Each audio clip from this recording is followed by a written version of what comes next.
babies over there. For my first baby. He's on junior.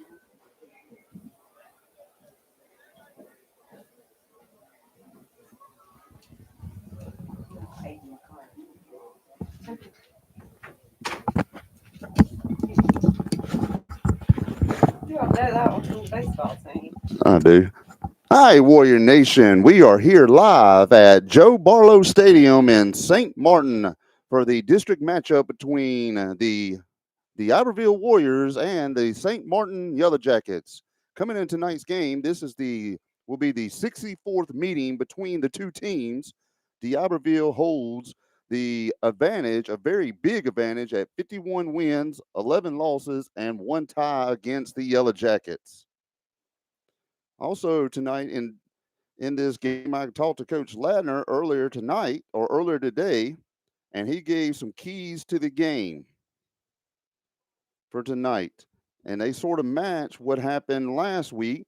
So 3 of the keys is, 1, they got to protect the football, which we know we fumbled a couple times last week in very, very crucial times of the game. Also, another key was show that mistakes from last week are corrected. And the last key is get back to 1-0. And then some players to watch is Jay Allen, Caleb Estrada, and Caleb Washington. Some more games going on this weekend, tonight, and our district matchup. Our district is Gulfport versus West Harrison, and Harrison Central versus Biloxi, with Ocean Springs having the week off. So some of the district standings right now, you got Gulfport at 2-0 in the district, Ocean Springs and us, D'Iberville, at 2-1. You got St. Martin, or actually West Harrison also is 2-1. You got St. Martin at 1-2, and you got Biloxi and Harrison Central sitting at 0-2 in the district. The Warriors will be in white tops, gold bottoms. The Yellowjackets will be in all blue tonight. You got number 95. Number 95. Caleb Estrada, sorry about that. Number 14. Number 40 and number 24. Sorry, we don't have a roster tonight for the numbers and for the players and their numbers and everything.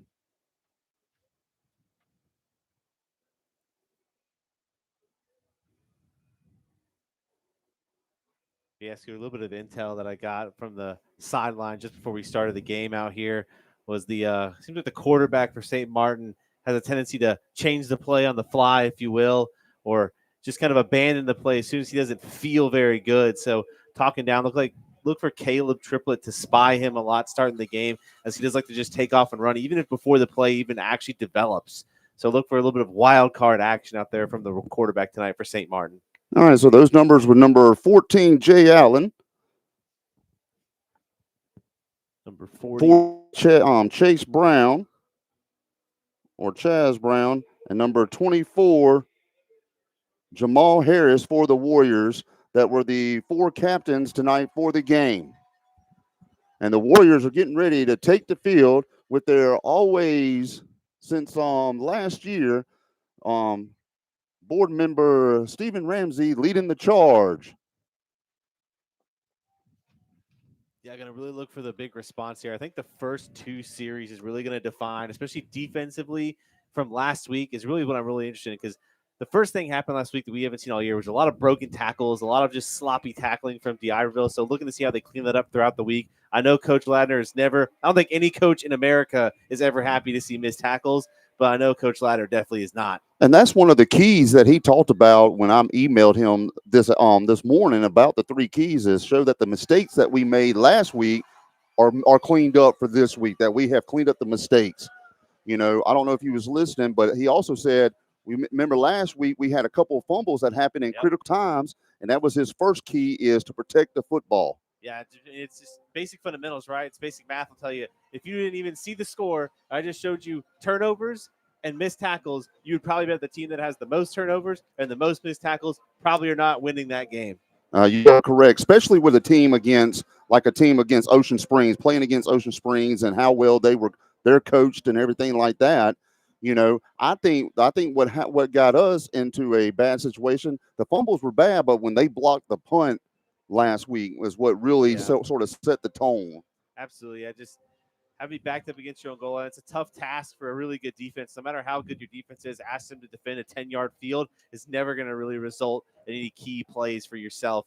But that was last week. So as we move into this week, put all that behind us, use that as lessons to learn going forward as we start really getting to that road to the playoffs here, right? District games are always important, but after this game, there's only 2 left in the regular season. So it's going to come up very quickly. And the good thing about the last two is we will be at home at Buddy Singleton Field at Warriors Stadium for the last 2 games. Now, the game against Biloxi, I found out today, the game against Biloxi will be a Thursday night game, not the Friday night game. Yeah, I think it's because what they release playoff standings or playoff positions on Friday to give everyone an equal week off, or some maybe teams have to travel a little bit in their districts. But it looks like St. Martin's going to be kicking off here. So we're going to get to see that electric offense come out on the field first here for D'Iberville. So back deep for the Warriors is number 7, Caleb Washington. And number 6, Christian Butler. And he's got some good room, and he is finally going to be brought down about the 32-yard line of the Warriors. Not a bad kick return right there for number 6, Christian Butler. No, absolutely not. Just unfortunate there. Kind of tackled by his own guy on the play, really. He just went there with a full head of steam. It's like almost surprised him. He was that untouched getting through the middle. But here, good to bring out the offense here, set him up. Let's see those big boys up front really push around this defensive line tonight as well. You know, if he didn't run into his own man, he might have been gone. Yeah, would have slipped the tackle. It would have just been him and the kicker. And I'm going to take our guys every time if it's just the kicker left to tackle. So here we go. The Warriors come out in a shotgun formation. You got 4 receivers to the Warrior bench. It's going to be a handoff to number 14, Jay Allen, but he is going to be stopped in the backfield by number 7 of St. Martin. So to bring up 2nd down for the Warriors. Yeah, just trying to set up a little reverse, really. That's what it was. It was open on the backside. Number 7 just blew that up. I mean, talk about, the kicker making the saving tackle there on the play. Number 7 saved that touchdown because the entire St. Martin defense was collapsed on the ball. There was no one on the backside. So here we go again. Warriors to the line of scrimmage, shotgun formation. You got number 34, Harvey, in the backfield, and number 6, Butler, in the backfield with Wally. And number 34, Harvey, is going to get the carry. It's going to bring up 3rd down for the Warriors. Yeah, not a great offensive series start here, but that's all right. We're going to see Wally here hopefully throw that ball. Got 3rd and 2 sticks to go. Not a great way you want to start your offense, but let's see what the Warriors can do here on this 3rd down. So it's going to be, here we go, shotgun formation again for the Warriors. Wally's looking to throw the ball. He's rolling to his right. He's going to escape the pressure, and he's finally going to be brought down at about the 33-yard line of the Warriors. Bring up 4th down. Yeah, so it's going to be about a 4th and 7, and we're going to see the kicking unit come on here for the Warriors. Get this punt away. Just like last time, we only punted the ball a couple times and had that blocked punt. So let's see if the special teams can clean this up a little bit, get back to fundamentals, playing some disciplined football, and get that defensive unit on the field and let those defensive ends pins their ears back and get after the quarterback. So you'll have number 32, Melzer, on the punt for the Warriors. It's going to be a high sky punt. And it's going to be about the 50-yard line. The 50-yard line is where St. Martin will take over. So it'll be 1st and 10 for the Yellowjackets. So about a 20-yard net punt on that one, right? Actually, it'll be about the 48-yard line the Yellowjackets 48-yard line that they will take over. So now let's see if our defense can come out and put up a stop right here. Yeah, I know that if you've ever played defensive football in your life, you never like the ball getting ran against you like it did last week. So these guys should be fired up, ready to go, come out here and just hit. And, I'm okay if we maybe jump off sides and do a little bit of extra hitting early. So here we go, shotgun formation for the Yellowjackets. It's going to be a quick pass to number 10. And that's going to be number 13, Roman Green, with the tackle. So it'll bring up 2nd down for the Yellowjackets. Yeah, if the Yellow Jackets are already like I expected early, they're going to start throwing those quick screens, run away from right at the teeth of that defense. That trio up front is just hard to run the ball against. You are correct about that, Justin. We've seen that all year. Here goes a quarterback run right here. He breaks one, but he ain't going to break two. And that is a host of Warriors that brought him down to bring up third down for the Warriors. Yeah, that was number 95 there.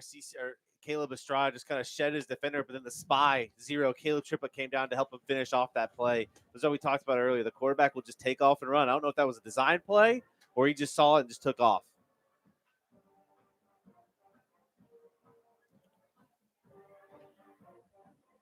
And it's going to be a complete pass over the middle by the Yellow Jackets. They will be in Warrior territory. It'll be 1st and 10 for the Yellow Jackets. Yeah, just kind of found the spot in the zone there, right? Because you're running zone out to the left, cover the flat, but just good completed pass there on the play. And that was number 8, Josh Johnson, with the tackle. Here we go, run by number 20 by the Yellow Jackets.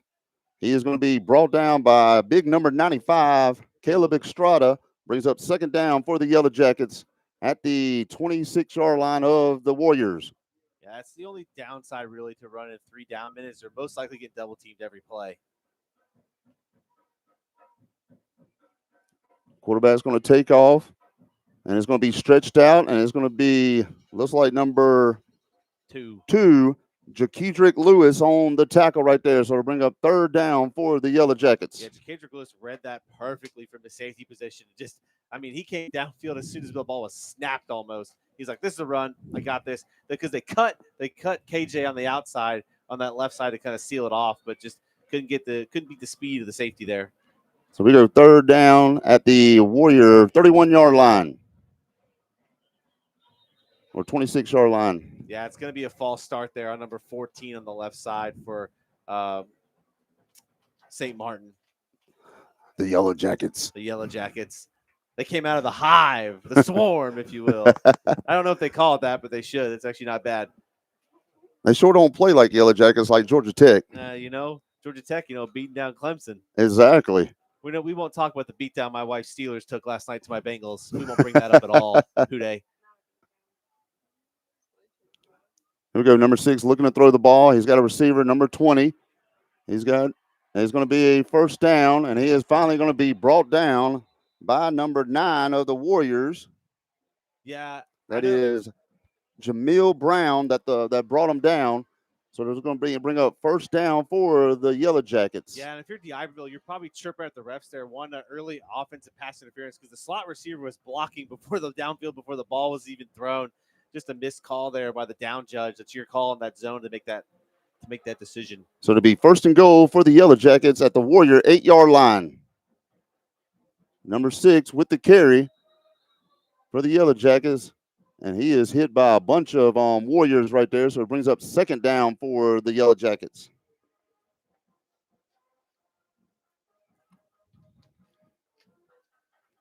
Still at the 8-yard line. Still at the 8-yard. So no gain on the play.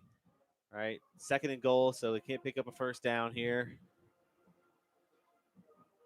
It's always the chess match, right? Do you bring pressure in the goal line or do you not?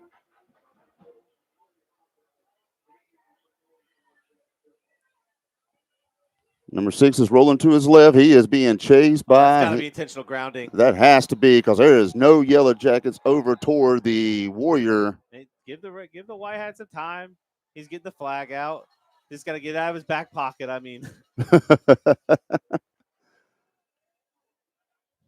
say if that was an intentional grounding, I'm pretty sure a headset was going flying about 20 yards because he had 4 guys on him and just chucked it. He didn't even make it back to 5 yards to the line of scrimmage.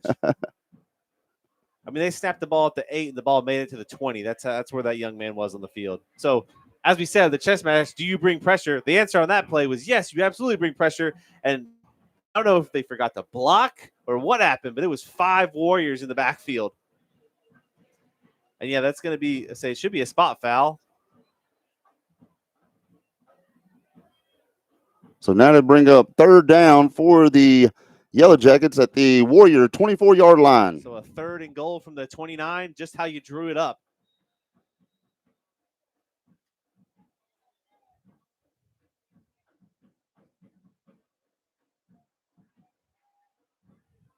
Looking for number 20.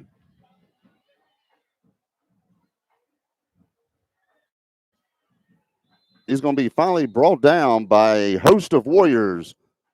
It's going to be about the 15-yard line of the Warriors. So bring up 4th down. There is looks like a flag on the play. Let's see what that's going to be. It looks like it's going to be against D'Iberville. If anything, it's probably going to be an unnecessary roughness or a taunting penalty. All right, when the umpire's in there, they can hear a lot. There's just certain things you can't say or can't do. Personal foul. Unsportsmanlike. It's going to be a personal foul. It's going to be looking like unnecessary roughness on the defense. I'm not sure who the call is on specifically, the number. But, yeah, I was definitely at the bottom of that pile, probably just grinding on him too much. So we're back at the 8-yard line. Yeah, so after all that, we've reset. Now we're 1st and goal from the 8-yard line. Again.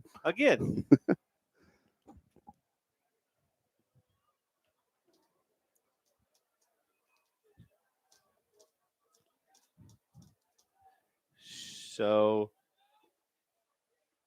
it's 4th down. Oh, so they may get 4th down from the 8-yard line. 4th and goal. I must need to relook up the National High School Football Federation's rule book because I'm pretty sure a personal foul, 15-yard penalty would be an automatic 1st down, but maybe it's not in the new rule book.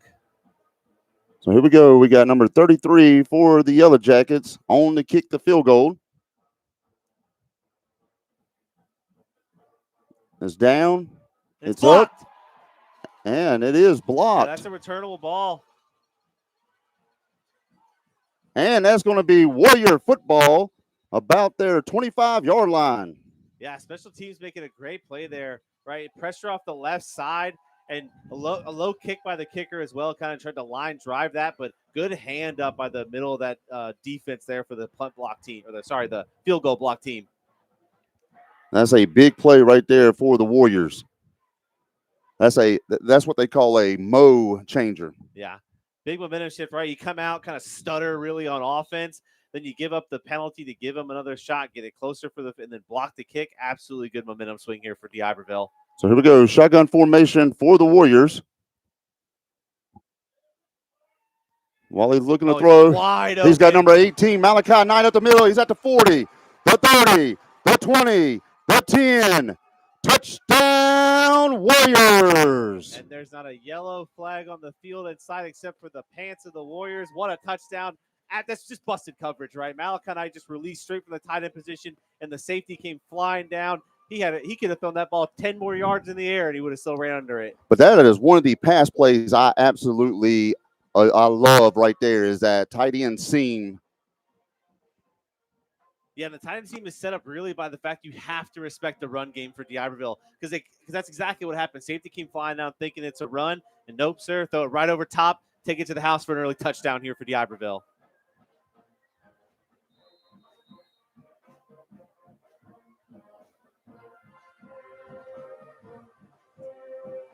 So here we go. Number 32, Mills are on to kick the PAT. It's down. It's up. And it is good. So with 5:30 left in the first quarter, the Warriors 7, the Jackets 0. Yeah, so nice little bit, right? And I don't mind it too. Jordan Wally chirping a little bit after he threw it over top, chirping to that defensive end. That's probably already said something to him as well. But yeah, as a quarterback, you always got to remind the defense when, hey, you can talk all you want. I just threw it over your head for a touchdown. And they don't know who's home and who's visitors here at Joe Barlow Stadium. They got our score in the Yellowjackets area of the scoreboard and their score in ours. Well, as long as we know who it is, right? As long as it goes down to the perfected recorder after the game, right? Oh, there they go. They finally changed it. So 5:30 left in the first quarter. The Warriors 7, the Yellowjackets 0. Yeah, and these proud Warrior fans chirping back at the scoreboard keeper a little bit, giving him a big clap when they switch the numbers over to the right spot. I love it when even the fans get a little bit competitive, even with like the score's wrong, fix it. You know they're gonna say something. Absolutely, they're always right and never wrong. Don't ever forget that. That's what I like to call the peanut gallery. Yeah. Or a lot of times the armchair quarterbacks. And as as one of my white hats used to say when I used to referee, he would say the same thing. Hey, that's the peanut gallery, but on today when you referee, you have a peanut allergy. You just avoid them like the plague. Don't even talk to them. Don't mention them. Don't engage. Here we go. Number 32, Melzer on to do the kicking duties for the Warriors to kick off by that extraordinary touchdown pass by Wally to Knight to put the Warriors up 7-0. It's going to be a low line drive kick, and the Jackets going to let it go, and it's going to be a touchback. So it'll be 1st and 10 for the Yellowjackets at their own 20-yard line. Yeah, if you would have got that to kick up just a little bit more, I mean, that's still a live ball.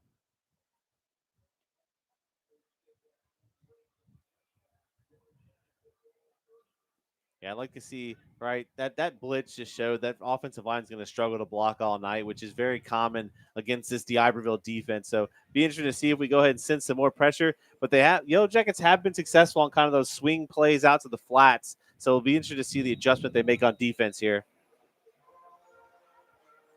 And the real adjustment's really to come out, play man, and just man up instead of playing zone. So we got, looks like 4 down linemen for the Warriors. It's the snap. It's a little swing pass, and it's going to be incomplete. Yeah, we almost had a Reggie Bush moment there for number 10 on a St. Martin. Quarterback just kind of left him out to dry. Number 8 was ready just to send him to the next day.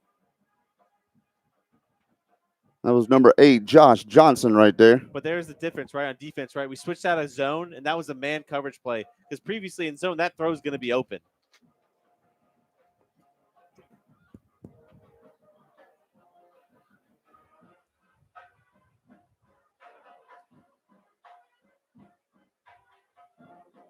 Oh.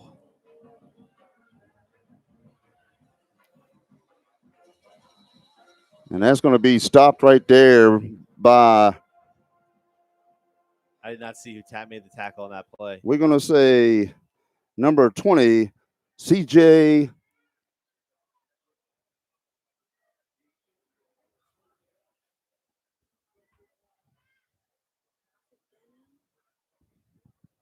That's going to be number 20, CJ Sedano. So it brings up 3rd down for the Yellowjackets. Yeah, KJ Washington almost got his hand on that little short swing pass. It would have tipped it up and take it to the end zone would have been a good moment. But 4 down lineman again here. The Warriors just bringing all the pressure. Number 6 looking to throw. He's going to be pressure to run. And he's going to be brought down by number 13, Roman Green. Yeah, they ran a stunt there on the left side of that defensive line and absolutely confused the offensive line. Just the quarterback had to bail immediately because he had KJ Washington bearing down on his throat. So I like what we're seeing from the defensive line. They're running a lot of stunts, a lot of movement up front to make that offensive line have to talk and shift. That's tough to do on the fly when you have guys that can just rush the quarterback like D'Iberville does. So it will be 1st and 10 for the Yellowjackets at their own 30-yard line.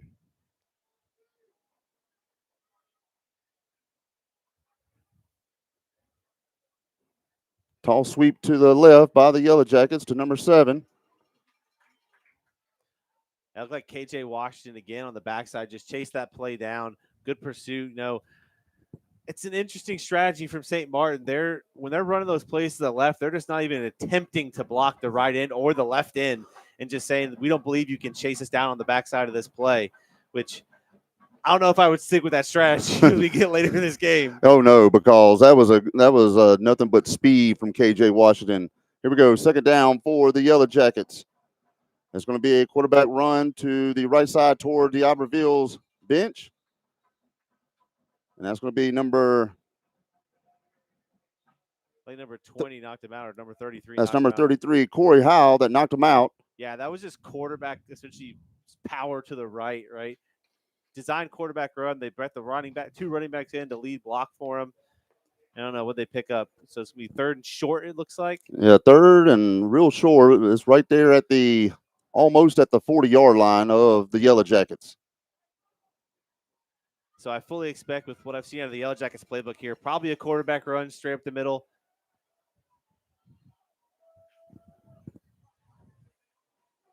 Oh, Ooh. That's got to be a false start. Number 20, he flinched.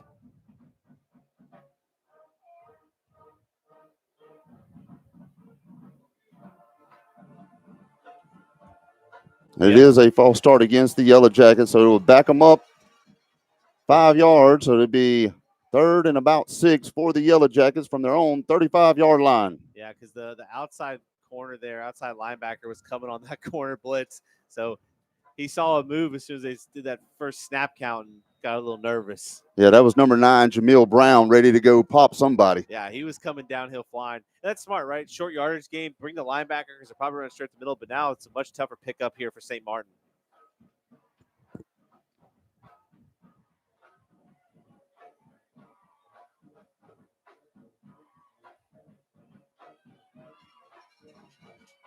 And that's going to be a complete pass to number 2, and he is going to be brought down by number 2, Jakedrick Lewis, but that's going to result in a St. Martin first down in Warrior territory at the 44-yard line of the Warriors. Yeah, and you can see how St. Martin sets up their offense, right? They run a lot of that bubble screen, kind of bubble out play to the short flat and set up there, right? He pumped to the outside short and then threw right up the seam for that open hole.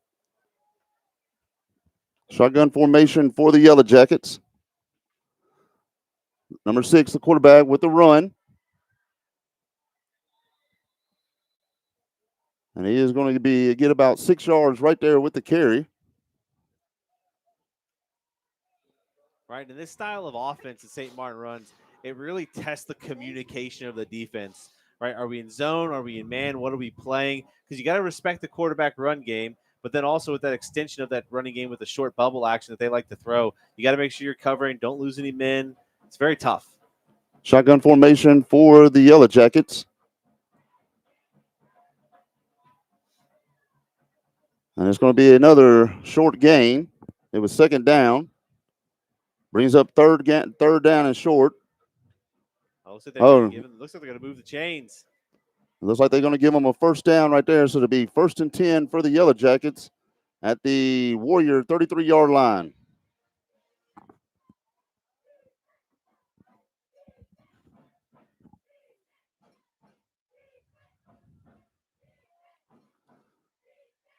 Shotgun formation. Looking to throw the ball. Got a receiver open. Slung out of bounds there by number 20 and number 9 came over and helped finishing him off. That was number 20, CJ Dons, and number 9, Jamil Brown. So to bring up 2nd down for the Yellow Jackets at the Warrior 25-yard line. Yes, another thing you got to look out for, right? So what's the play that St. Martin hasn't run?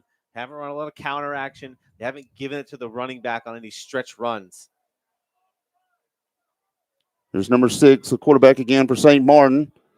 He's weaving his way through, and he's going to be finally brought down at the Warrior 10-yard line. That's number 9, Jamil Brown again with the tackle.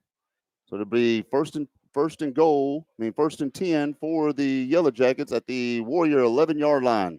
All right, these are where you have to worry about it, right? A lot of quarterback power at the middle, short throw to the outside. Eventually that ball's going to go to the running back, and I expect it probably somewhere in either this play or the next play, look for a counter on the backside to the running back for St. Martin. Because if you remember last week, Ocean Springs was very successful with that backside counter. Yeah, the counter game was a killer last week for D'Iberville.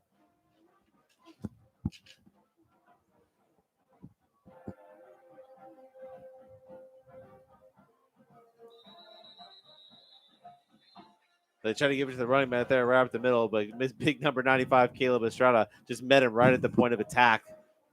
So to bring up 2nd and 11 for the Yellow Jackets from the 12-yard line of the Warriors. Yeah, and if I'm the coach for D'Iberville, I'm making sure I'm in the ear of that down judge, because the way the quarterback kind of walks up to catch the ball, if that receiver is not fully set on the outside, that's actually illegal shift. That's too many men in motion at the same time, even on the quarterback. And ladies and gentlemen, Warrior Nation, it's going to be the end of the first quarter. The Warriors 7, the Yellow Jackets 0. Yeah, I'll be interested to see if they get that call later in the game. Because even at the quarterback, you still got to be set too. You can't be walking forward unless you're the only man in motion to catch the snap.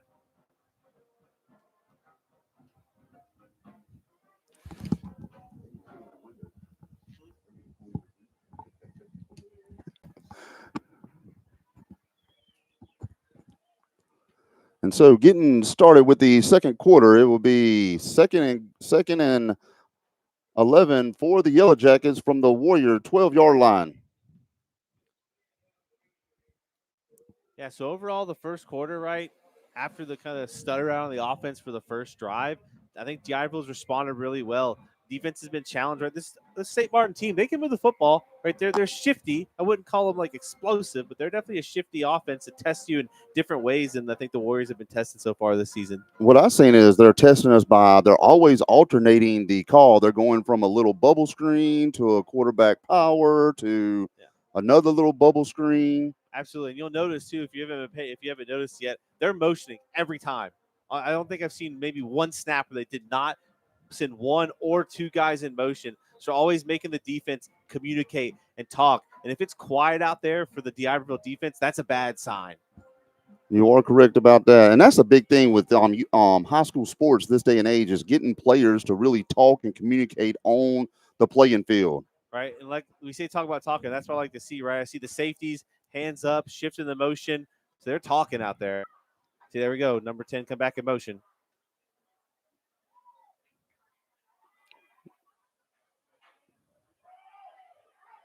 And he's going to be stopped. Look, he was finished off on the play by number 89, KJ Washington, but number 33 came flying down and really slowed him down that play. Great play from the safety position.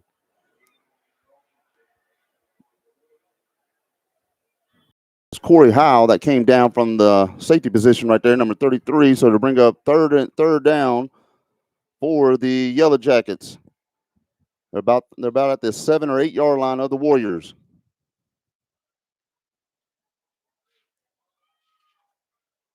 It's another carry by number 6, and he is going to be stopped again, and that was zero triplet coming in to finish him off right there. Yeah, he just ran right into the arms of 99, 95, 89, just that big defensive wall. He said, why bounce this to the outside? Let me just run at these big gentlemen that are going to hurt me. I appreciate that. So here we go. The Yellow Jackets are back on to try another field goal. The last time it did not go very good for the Yellow Jacket. It was blocked by the Warriors. Yeah, D'Iberville's definitely in safe coverage here.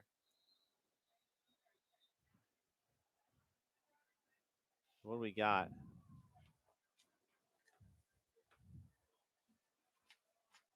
We'll be offside, so we're going to be lined up in the neutral zone likely. Shut that play down. So now that changes the mind here. If you're St. Martin, do you come back out here and try and run the offense? Or you just leave your kicking team on and take the points?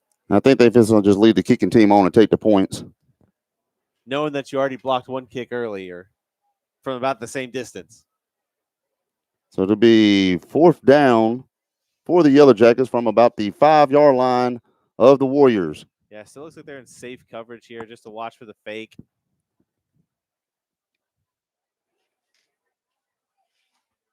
The snap, the kick, and it is good. So to be 10:32 left before halftime. The Warriors 7, the Yellow Jackets 3. Yeah, I like it so far. The D'Iberville Warrior defense, right? A little bit of bend, but don't break, right? Not giving up some yards in the open field, that's fine. But as long as you keep them out of the end zone, the offense has been shown going to be tough to stop this offense if they keep performing like they did on that last drive. But the thing, too, Scooter, to look out for is, right, they keep running that quarterback power, keep running that quarterback stretch run to the outside. I fully expect them at one point for that quarterback just to stop, and they just try and throw it over the top and catch D'Iberville flying downhill to stop them on that run defense.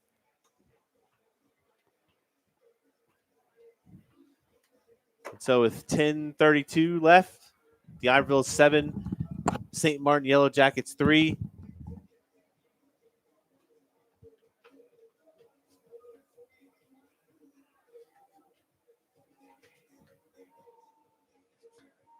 Number 33 on here to kick off for St. Martin.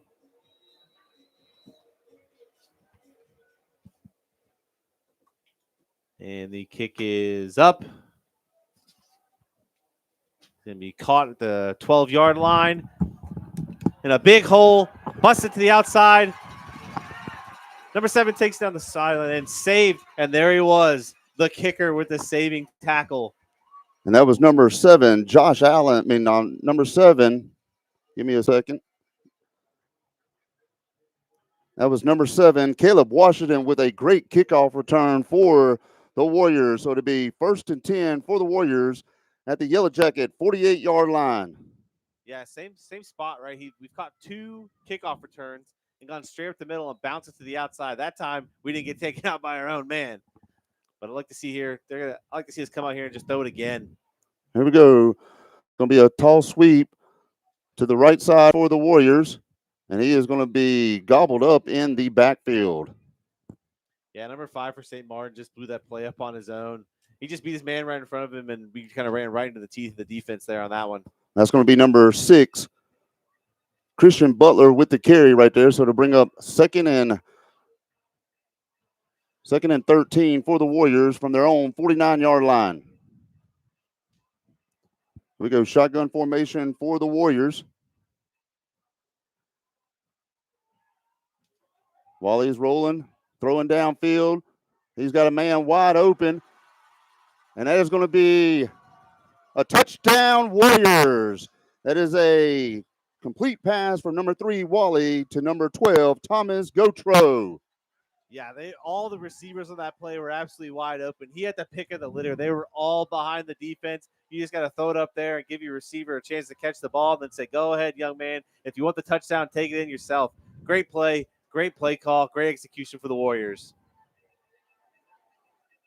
So the Warriors will come on with the PAT. Oh, no, they're going to go for looks like a 2-point. You know, we got to start counting bodies here, making sure we don't have too many men in the huddle.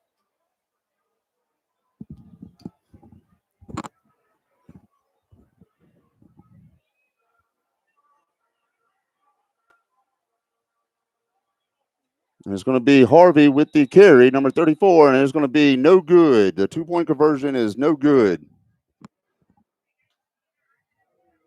So with 9:38 left in the second quarter, the Warriors 13, the Yellowjackets 3. I know I'm struggling with math here tonight, but I don't know what's going on right now. Coach Ladner is about halfway on the field right here.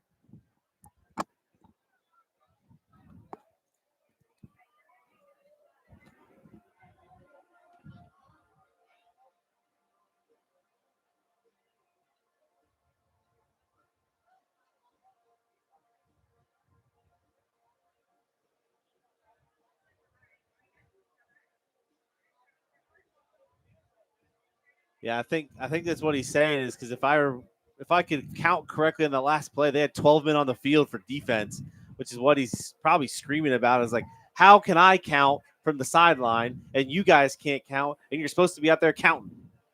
Which is a fair question. That is. They're supposed to, that's their job. The Zebra's job is to count how many guys are on the field.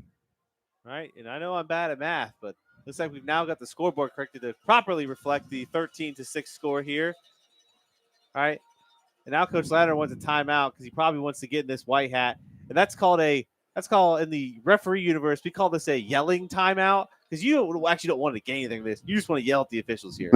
Make your point known. But that does actually work, right? As the officials, they'll talk about this at halftime. Like, did we screw that up? Because you know what? We also have to admit when we are wrong too, wearing the zebra shirts. I wish this played out in baseball, softball. Yeah, we need a John Boy Media in here to do the lip readings. Right? If you haven't watched any of the lip readings, definitely check that out on YouTube. It's a great time, even if you don't like baseball at all. And they do it in football too. Yeah. They do it for pro football with the lip reading and everything like that, where they just put basically just think what they're saying.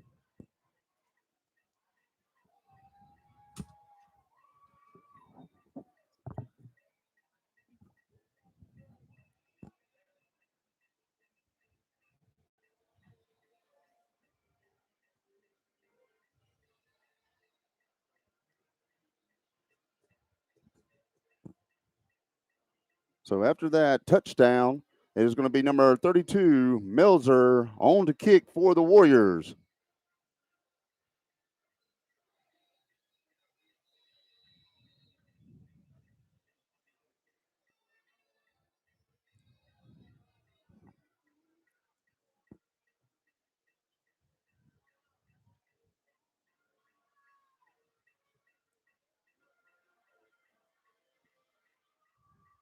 It's going to be a big kick, and it's going to be out of bounds, so it will be a flag on the play. Yeah, unfortunately, it's going to be an illegal procedure for a free kick out of bounds. That'll give St. Martin good starting field position here. Trying to get a little bit of intel from our folks down on the field to figure out exactly what Coach Ladner was mad about, but it was something, that's for sure. So it'll be 1st and 10 for the Yellowjackets at their own 35-yard line. 9:38 left in before halftime. The Warriors 13, the Yellowjackets 3. Yeah, as a player, right? If you see your coach is that fired up about something, like that usually inflicts a response from the team here, right? Just got to be careful not to pick up any flags because now the refs are definitely going to be on high sensitivity alert for anything. Because sometimes, you do what I like to call emotional hearing when you hear things. So it's going to be shotgun formation for the Yellowjackets. Number 6 is looking to throw. He's going to throw. That's going to be an incomplete pass. And it is incomplete pass. He was looking for number 14. Yeah, he went to take off and run, and then that spy just happened to be Mr. Agent Zero himself, Caleb Triplett. He's like, I'm going to take off. Then you see that young man standing in front of him. He's like, I'll just throw this ball instead.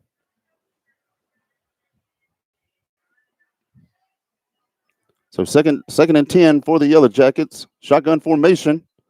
Number 6 is going to carry, and he is going to be met at the line of scrimmage by big number 95. Caleb Estrada. That's one of those players to highlight we talked about earlier in the game, right? Young man's having a good game so far. Just say, keep feeding him, let him eat.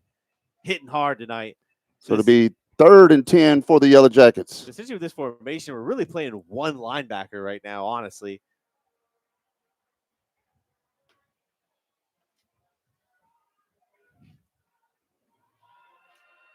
Oh, yeah, and we're going to get a sack right there by big number 99.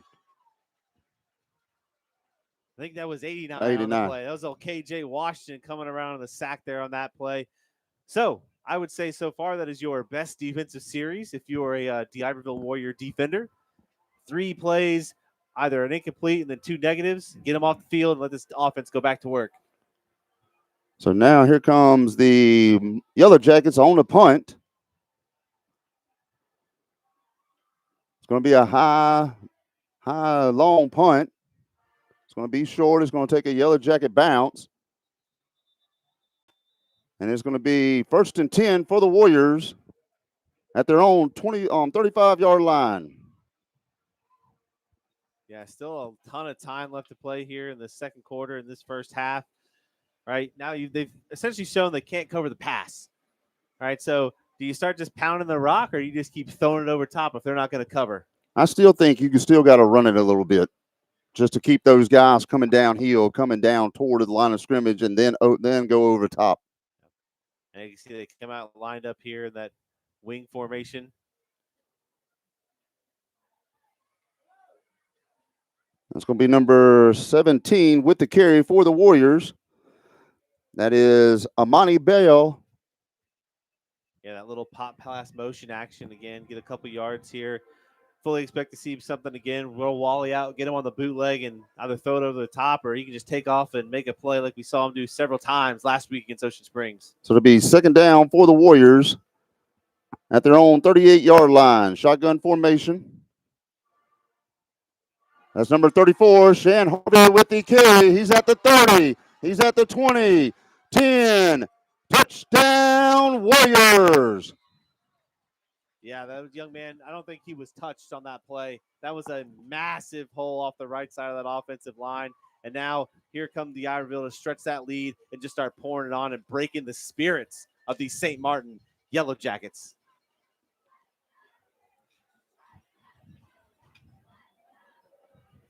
And so the field goal unit is on for the Warriors. You got number 3, Wally, doing the holding. Number 32, Melzer, doing the kicking.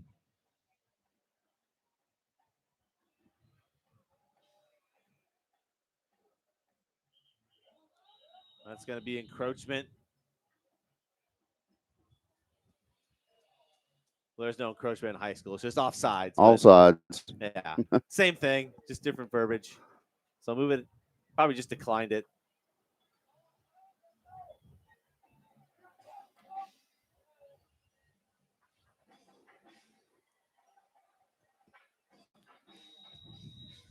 So here we go. We're going to do the try again.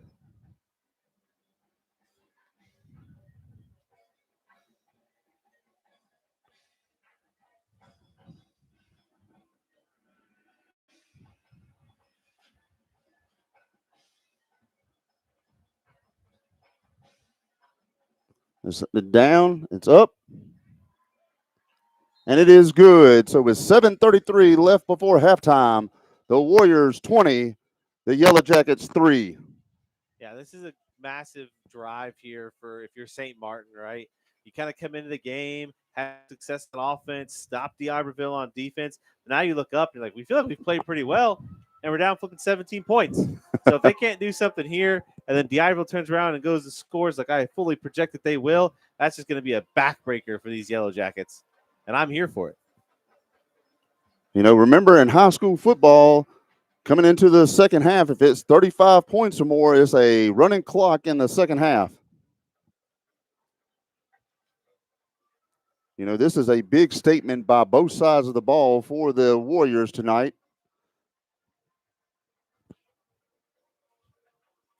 And right now, I would give both sides probably an A+ right now. I would say so, right? D'Iberville's kind of, we've seen him in several games, against Harrison Central and West Harrison. Just kind of defense just shut it down and didn't even let him gain yards. Tonight, more of a bend but don't break style of defense. Either that's a credit to St. Martin and their offensive game plan, or just maybe trying some different things on the defensive side of the ball.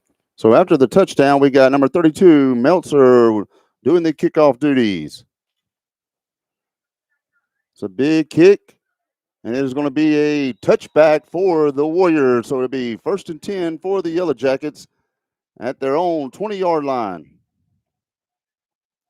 Yeah, last time out for St. Martin, they gained about -4 yards of offense. So let's go ahead and repeat that trend for the defense of D'Iberville.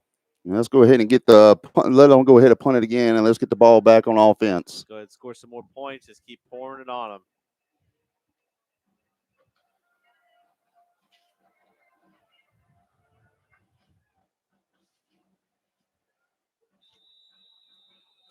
So here we go. Shotgun formation for the Yellowjackets.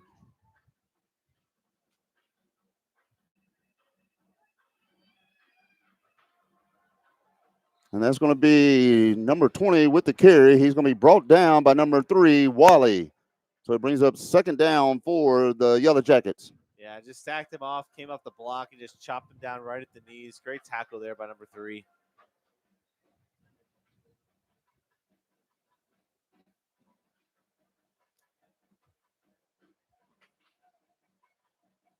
So the Yellowjacket will be 2nd down at their own 24-yard line. Number 6 is looking for a hole, and there is none right there. Yeah, that's a sturdy ship of the defense there. Not a single hole to be found, no water leaking out, and just a smothering tackle or say a swarm of a tackle from the D'Iberville Warriors. Yeah, because that was about 3 or 4 of them right there, just waiting for number 6 to come in that hole. Yeah.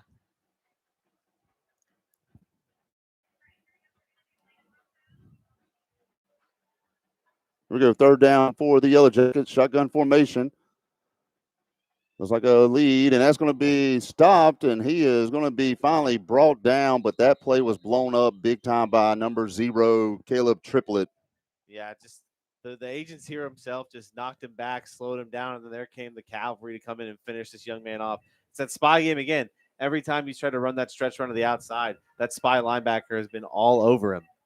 So it's going to bring up 4th down for the Yellowjackets at their own 25-yard line. That whole series of plays burn only about 2 minutes off the clock here. So with 2 timeouts, still plenty of time to work here for D'Iberville.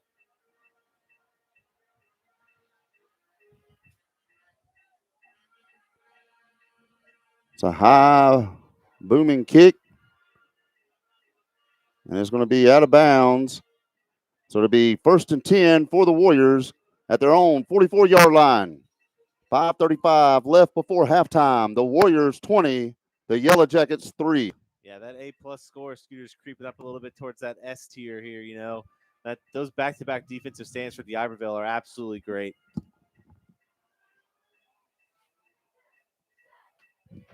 As we hear the metronome playing in the background for the bands about to take the field. As I was informed last week and educated by my darling wife what a metronome was, because I do nothing about band. I cannot read music, and I am an uneducated individual. Yeah, I know a little bit. I know that's the thing that just keeps on going because that's what guitar players use. And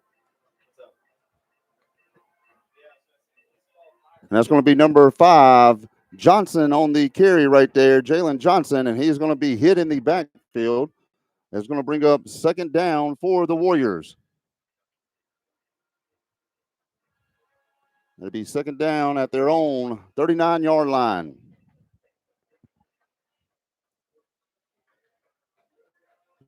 Shotgun formation for the Warriors.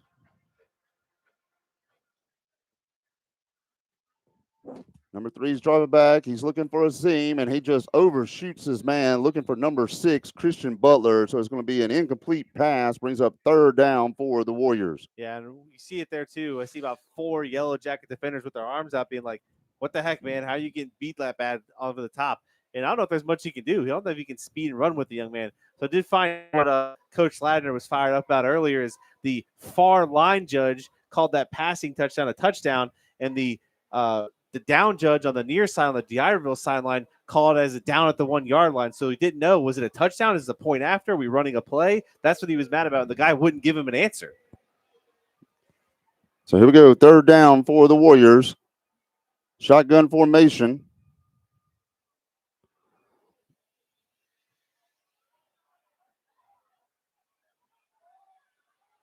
Oh, nice move right there by Wally. He's just keeping it. He's got room.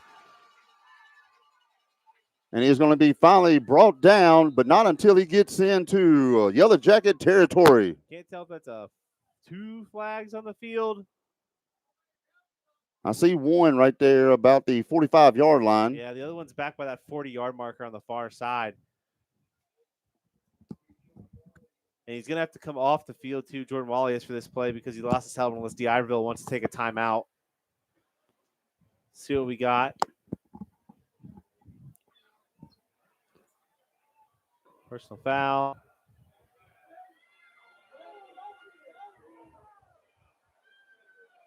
So we're going to have offsetting personal fouls on that play. Usually on those kind of plays, personal fouls you're looking for blindside blocks, or as we call it, people swimming upstream. The play's going one way and a tackler or a blocker's going the opposite way. And then on the Yellow Jackets, it was a face mask. Okay. As I say, like, hopefully we're not calling an eligible man downfield here because that's a running play. I know. So it'll repeat third down. And like you said, Wally has to come out for a play. Or actually, no, he's going back in there. Unless they deem that he was face masked and that's why his helmet came off and he can stay on the field, which I think that is the case.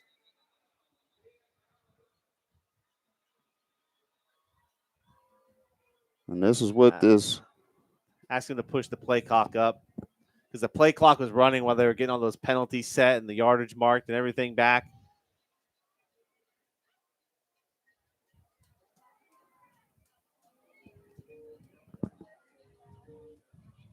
They are going to take Wally off the field, it looks like. That's what he's saying. He's saying if he get face masked, he doesn't have to come off the field. You can't punish the player for someone penalizing against him.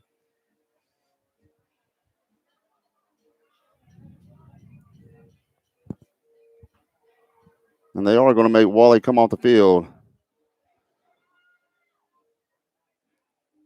So you'll have number 9, John Lowry Ulmer, coming in for Wally for this one play.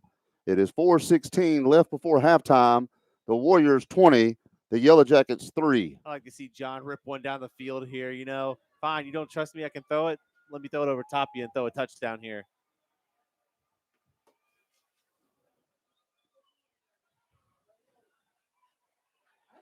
And he is going to be brought down.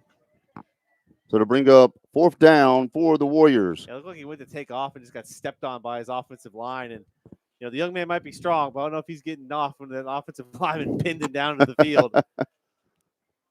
So it brings on number 32, Meltzer, to punt right here.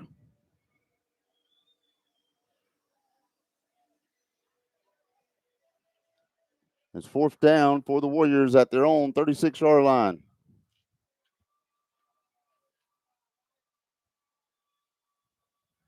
It's a good high punt. Number 14 for the Yellowjackets is going to receive it, and he is going to run out of bounds on the far sideline over there at the Yellowjackets bench. So they'll bring up 1st and 10 for the Yellowjackets at their own 35-yard line. Yeah, unfortunate there with the double offsetting penalties to kind of have to force Wally to come off the field. But see this defense come out here. Last 2 drives have been, I would call them abysmal for the St. Martin offense and terrific for this D'Iberville Warrior defense. Oh yeah, especially the last few plays, the last couple of series right here for defense. Here we go, shotgun formation for the Yellowjackets. It's going to be a complete pass. And he's going to be just shut down at the point of catch by about 3 Warriors. So to bring up 2nd down and about 5 for the Yellowjackets from their own 40-yard line.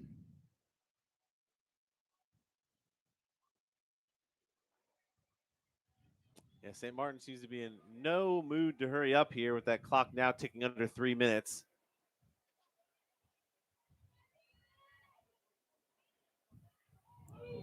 And that's going to come back again. That is number 20 again for his 3rd false start of the game.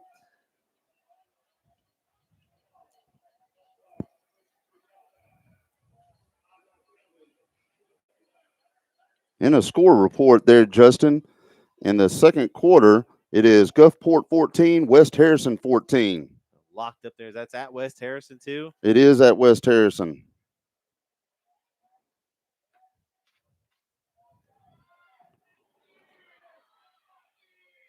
Oh, almost an interception right there by the Warriors. That's number 8, almost with a interception. That is Josh Johnson, almost with a big play right there on defense. Yeah, that's what our intel told us earlier too before the game started, that this quarterback sometimes he'll just throw it up, right? He'll Brett Favre that thing sometimes, just throw it into danger. And you saw it right there on that play.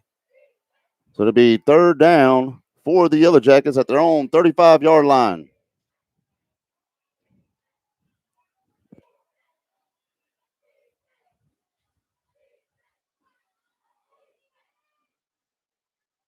Number 6 is looking to throw the ball. He's being pressured. Oh, what a big hit right there by number 4. Oh, absolutely not. They're going to call him, though, for the personal foul on the hit because they're going to say that he launched towards the head or neck area of the defender. But hopefully that young man is all right because he took an absolute licking from the defender there. And the St. Martin coaches are going wild right now. They're trying to say that young man needs to be ejected. I disagree with that. This is football. I hope that young man's okay, but that's just a good hard hit. And if you're going to be mad at anyone, you can be mad at your quarterback for putting your wide receiver in that position. And that was number 4, Chaston Ramsey, with that big old hit right there. Yeah, that's that ball hawk, Sean Taylor style hitting that we like to see out of those safeties.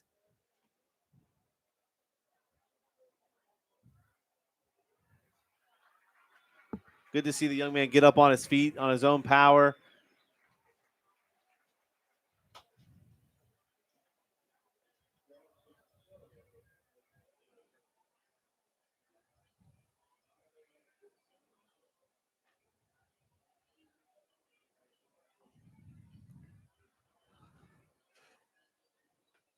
Now, this is where if you're Coach Ladner, you're like, what are we talking about, guys? Okay, you have a personal foul, you have a late hit. And the more they talk, you're like, what's happening?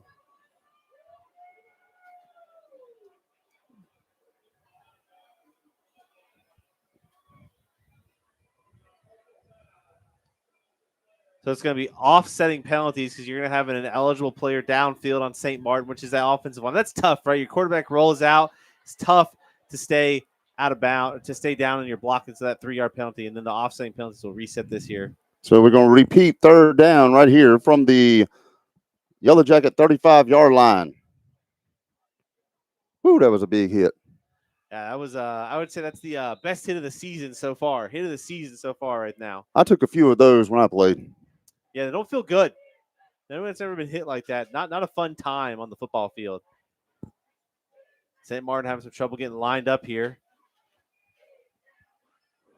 Here goes shotgun formation for the Yellow Jackets. Looking to throw the ball. He's got a receiver across the middle, and he is going to be hit hard by number 33, Corey Howe, and number 4, Chaston Ramsey. And that one looks like it's going to be coming back because looks like we're going to have an unsportsmanlike conduct or a personal foul, unnecessary roughness on the St. Martin offense here. It should be, at least. And, that's the kind of the only real downside when you have your quarterback out there playing defense is sometimes those wide receivers take a little bit of liberty where they shouldn't.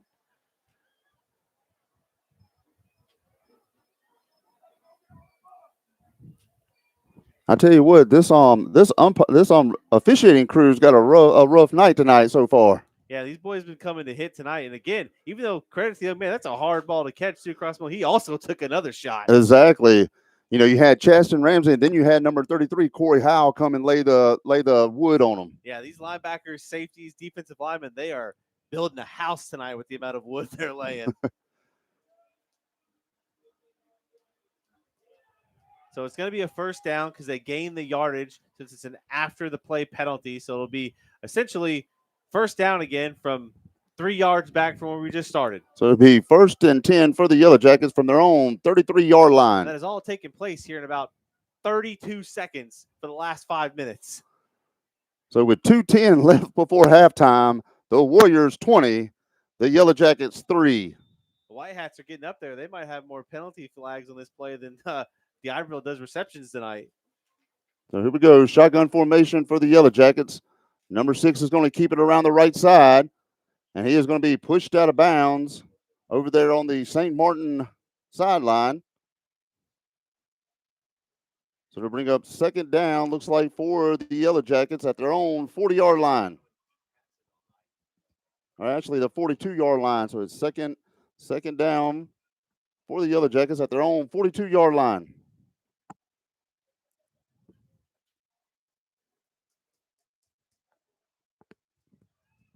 So here we go. Shotgun formation for the Yellow Jackets.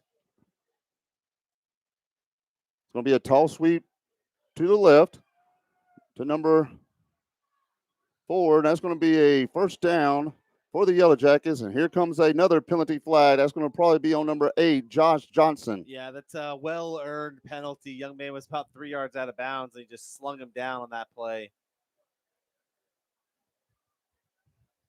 You know how I mentioned earlier, they should call themselves the Swarm, but it looks like across the field, looks like they call themselves the Colony.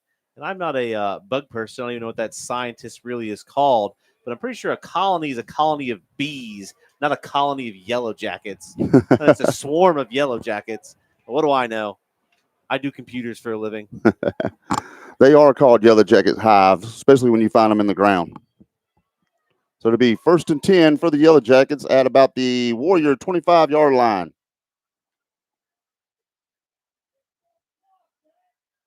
It's going to be a handoff to number 20.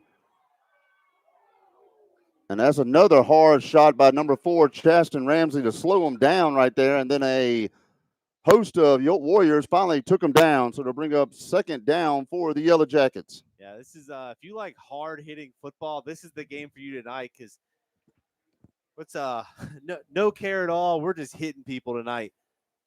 So that is a timeout for the Yellow Jackets. 1:06 left before halftime. The Warriors 20, the Yellow Jackets 3. Yeah, it says they play the YMCA and the crowd, trying to get this crowd pumped up. I don't know if you'd want to pump up this D'Iberville defense any more than they are right now. You're flirting with danger territory the way these boys are hitting. Yeah, because they are laying some lumber tonight. The only thing about them flying in like they are and trying to hit the way they are is one wrong calculation and somebody's off to the races. Yeah, that's very true. Also, too, right, with I would say the temperature on this game has been higher than expected. Right, the officials have had to work a lot tonight. So with the kind of the coaches, both sides getting into the ears of the officials, that quick hook, if you will, like a umpire in baseball with the quick yellow flag, tonight also got to be a concern the later we get into this game. So it's going to be second down for the Yellow Jackets at the Warrior 22-yard line. Shotgun formation for the Yellow Jackets.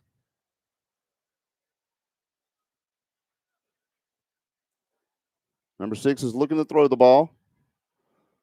He's got a man across the middle. That's the number 14. And that is going to be number 9. Watch for the fake spike here. That's going to be number 9, Jamil Brown with the tackle. That should be, unless I have the rules different, that maybe in high school it's different, but I know if you usually spike the ball at a shotgun formation, it's actually intentional grounding. That's going to bring up second down now for the Yellowjackets. It's going to be second down at the Warrior 15-yard line.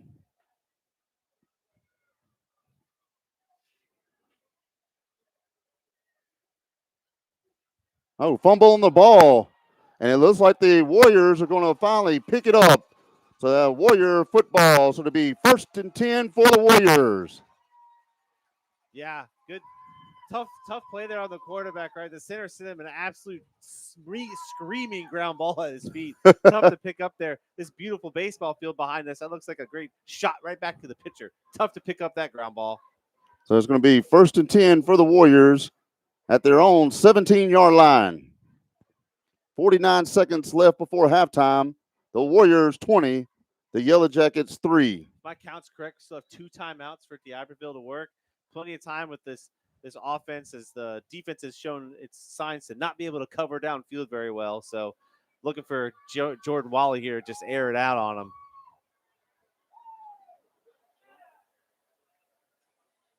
Wally's looking to throw.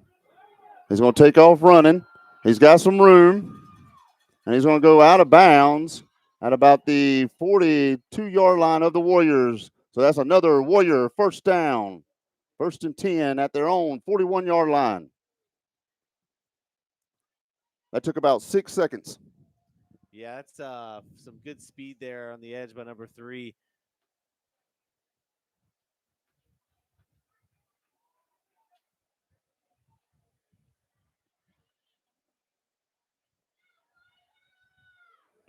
So here we go. Warriors to the line of scrimmage. Shotgun formation. He's going to throw the ball downfield. And it is incomplete. Looking for number 14, Jay Allen on that, but it's incomplete. And there is a flag on the play. Probably going to be a hold.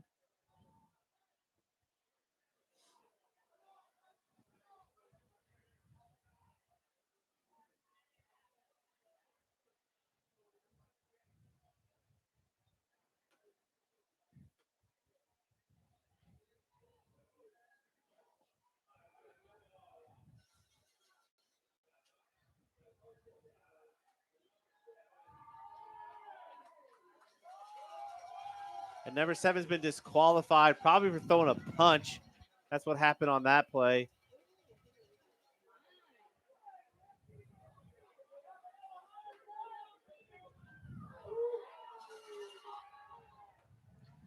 Yeah, that's exactly what that was. Probably threw a punch on that play. That's usually the only way you're getting disqualified in football.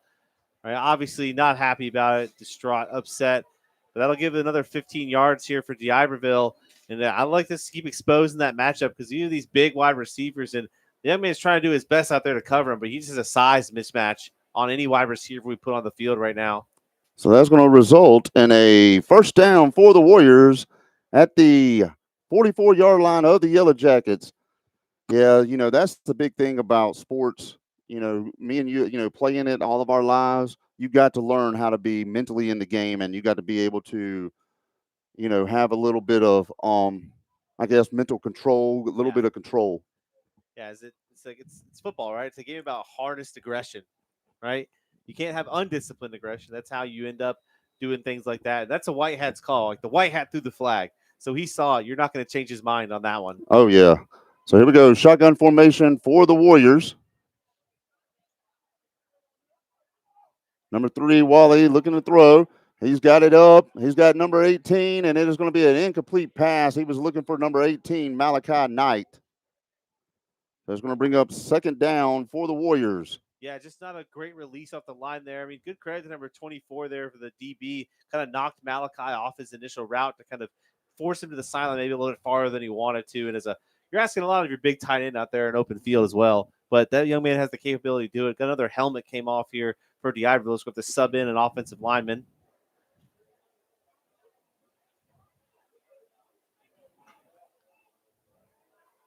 And that was number 68 in Delancey who had to come off, or actually number 50, Caleb Gillette, that had to come off. So it's going to be 2nd and 10 for the Warriors. Shotgun formation. Number 3, Wally is rolling out. He's got number 7 and an incomplete pass. He was looking for number 7 across on an out route right there. That's Caleb Washington. So it brings up 3rd down and 10 for the Warriors. 18 seconds left before halftime. The Warriors 20, the Yellowjackets 3. Yeah, I wouldn't be surprised here if another one of those bootlegs again, like we saw that first play, kind of flush everything to the right and let Wally go to work on that opposite side, big field.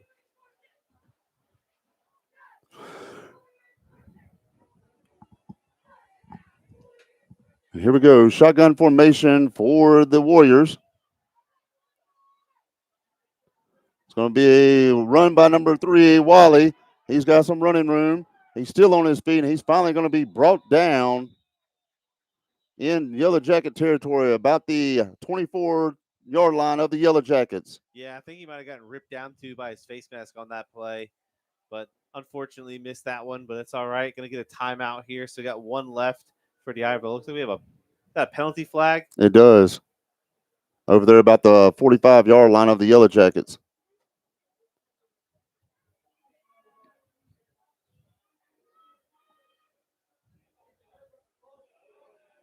So that's going to be an illegal formation. You know, if it's probably on that left side, which means it's the offensive line, means his head wasn't breaking the belt buckle of the player in front of him. So that left tackle's got to be inside the left guard. The left guard's got to be inside the center. If he's not, too many men in the backfield. So to bring up 3rd and 15 for the Warriors from the 50-yard line. Got to have 7 on the line of scrimmage. 7, 6, and 5 is not 7. And now we got a timeout.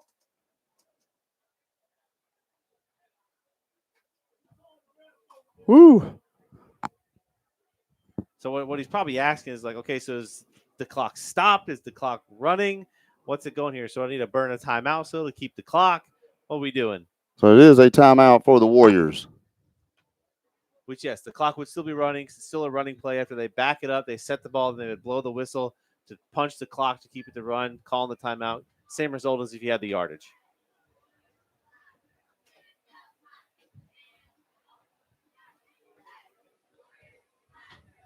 So 11.2 seconds here, right? One timeout. You got enough time to throw it in bounds. Nothing says you can't. So the whole playbook, the whole field is open to you before you have to go all Aaron Rodgers and try and Hail Mary one into the end zone.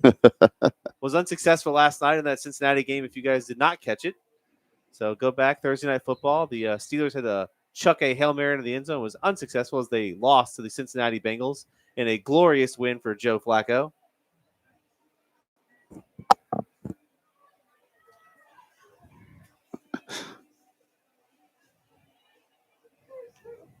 It's the icy hot champion, if you will.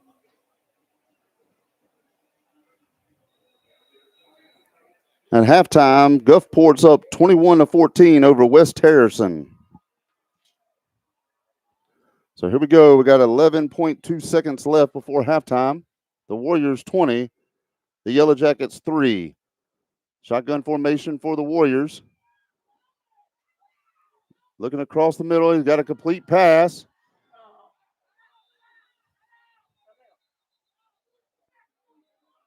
That's going to be a complete pass to number 7. And we remember what happened, right? Caleb Washington. Remember in the Ocean Springs game, back-to-back weeks, didn't get the clock stopped in time. So looks like this officiating crew is going to give the timeout like they properly should. Great job to them.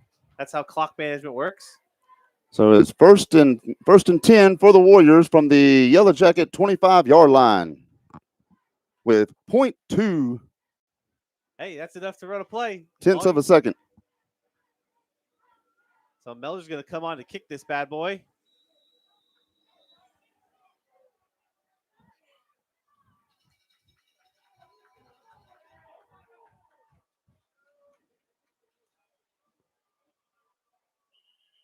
And we got a timeout for the Yellowjackets to try to ice them. Trying to ice them, you know.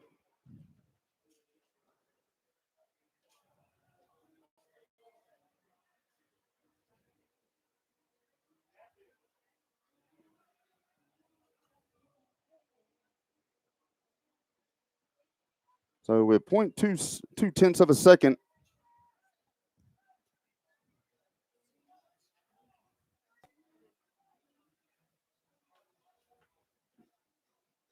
So yeah, I like the fact here, right? This is one of those. Remember this kick, young man. This might be a playoff game here coming up where we have to rely on that leg to kick a field goal this distance to win it. So all these are sets and reps, right? Obviously, you got to win the game, but it's all these moments inside the game that build to that playoff run. Now the difference is too, right? A little bit less pressure, but there's still pressure to make a kick. You're not kicking for the state title, but still.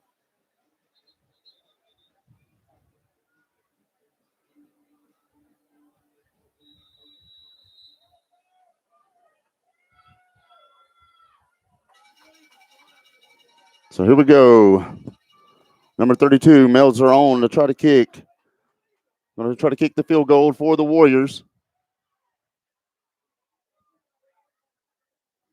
The hold is down, and it is no good. Yeah, I think I got tipped on the way through. It's kind of a low line drive kick, but good half for D. Iberville. Oh, Good yeah. half. So at halftime, the Warriors 20, the Yellowjackets 3. That was a very good half for the Warriors. God had everything, right? We had a disqualification, a big throw over the top, a blocked punt, missed field goal, coaches yelling on both sides. Just an absolute obliterating hit on the sideline. Just a all around good half of football. Entertaining half. Exactly. So we're going to leave it with y'all for halftime. We're going to take a little break, and we'll be back as soon as the bands get through playing.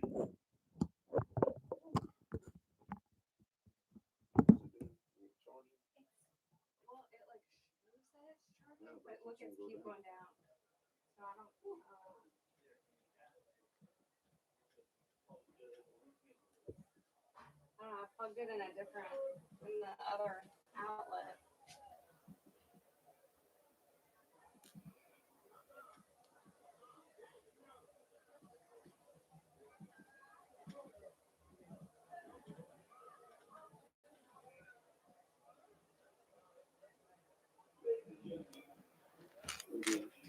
Maybe a hold. If not, Yes, please.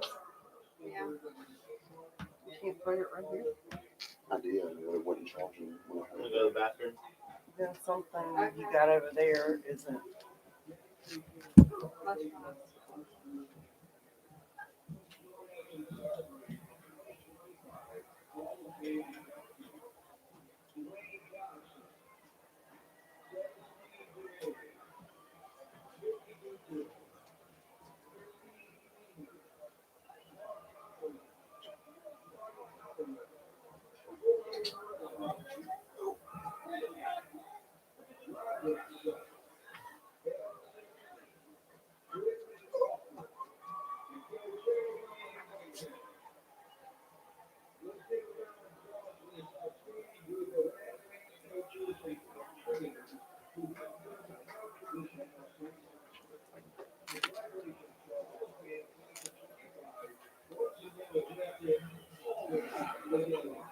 Huh? Where's my computer cord? Because it's a different plug. Not the same plug, but Not. it's not the same plug, baby.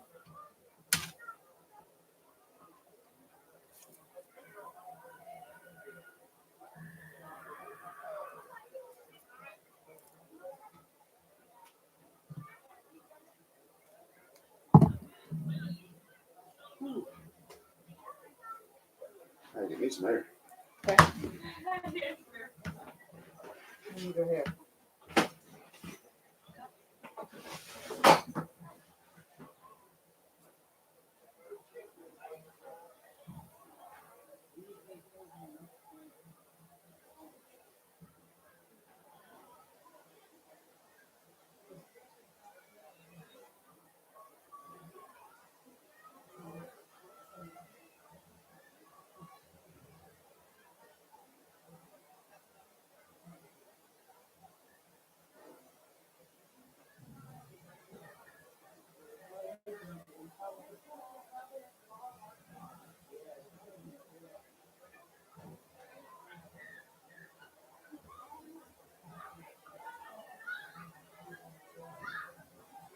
Taking you a seat.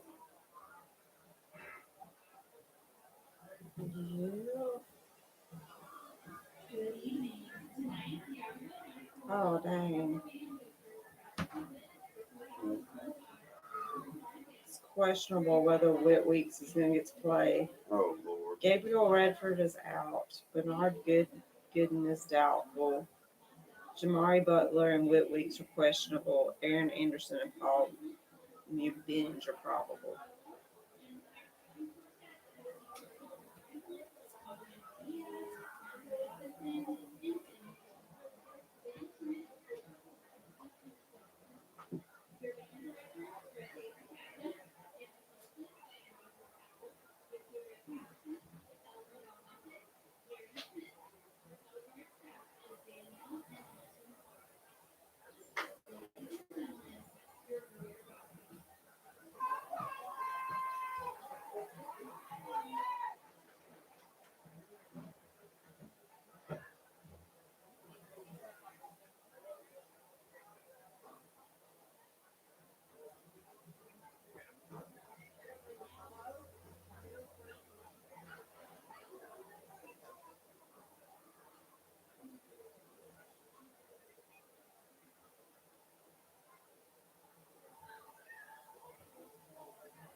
There, boy. Snack, boy. Where's my snack? Where's my snack? Hey, Miss Branch. How are you, baby? Good, how are you? Good. Did you have a good week last week? Yes, ma'am.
I was just saying that's it.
Huh?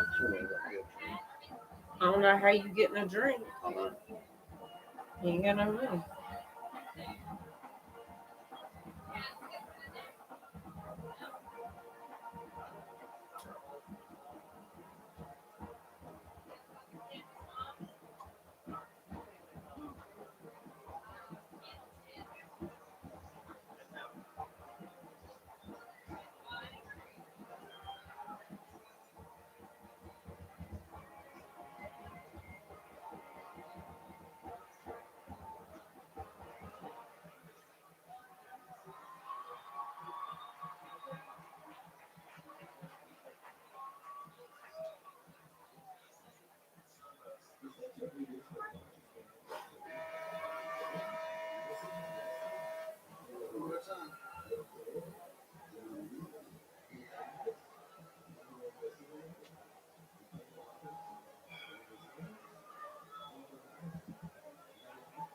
I don't know, just go with it. It's fine. It is what it is. Nah. Same old. Oh, I got your water. I'll go get it.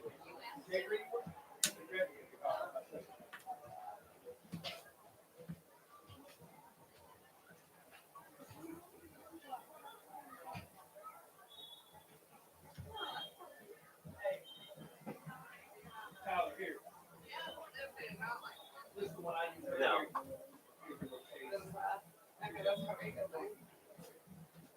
Oh, well, now it's dead. Didn't break his hand. Are you filling out? Every time I would go to after work to their softball games, someone would get hurt. I watched someone like take a ball to the face, and then someone got stepped on yesterday.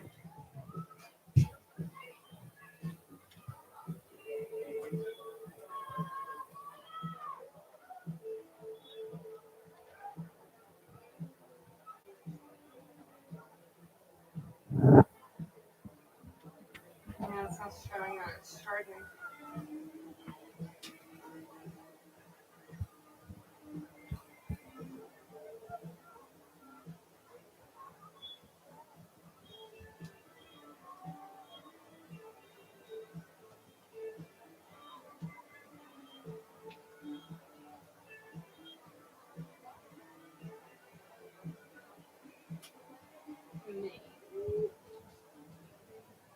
What you do at radio style looks like.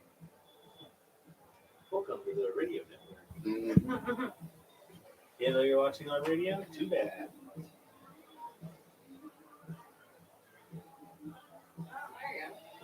Yeah, but it ain't. It's gonna have to sit there for a little bit. Trying to get it to come on. Like that.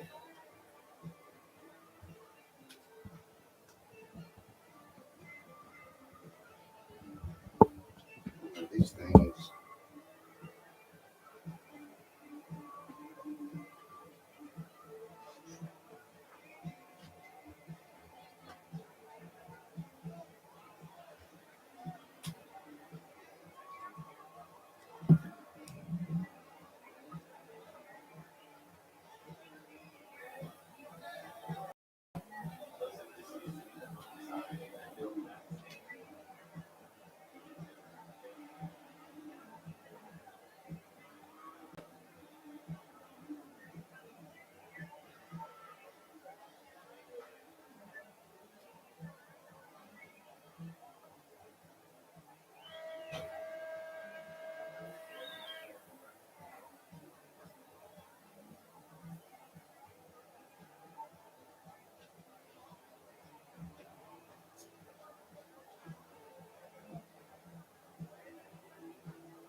still up on there? I think so.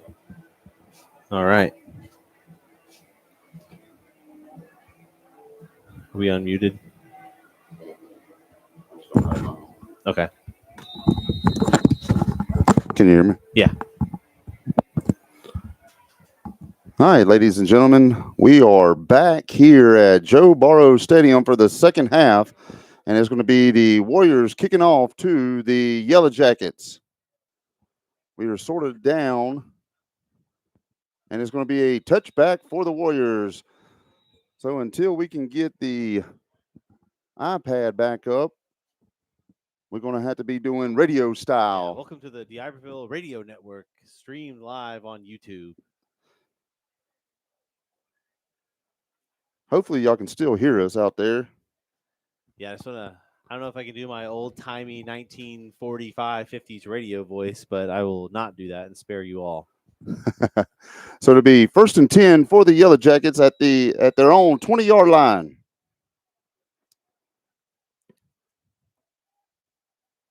Shotgun formation for the Yellowjackets. It's going to be a complete pass to the near side.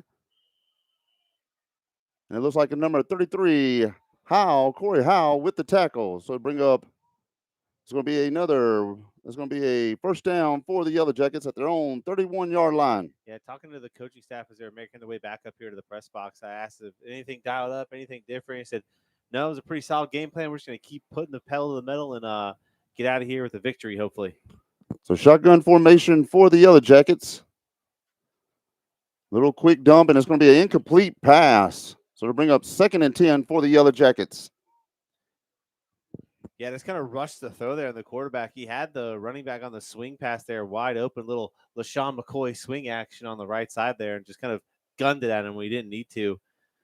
So caught a break because we did not cover. We had an uncovered receiver there on the outside. So shotgun formation for the Yellowjackets. It's going to be a fake toss. It's going to be number 6 keeping it, and he is going to be hit hard in the hole by 0 Caleb Triplett. So to bring up 3rd down for the Yellowjackets. Yeah, I understand why you faked the toss there. Good catch. But I want to, because, you see the DBs come flying downfield, but then to run it right back into the teeth of the defense, kind of a rock in a hard place, if you will, there. So it's going to be 3rd down at their own 32-yard line for the Yellowjackets. Shotgun formation for the Yellowjackets.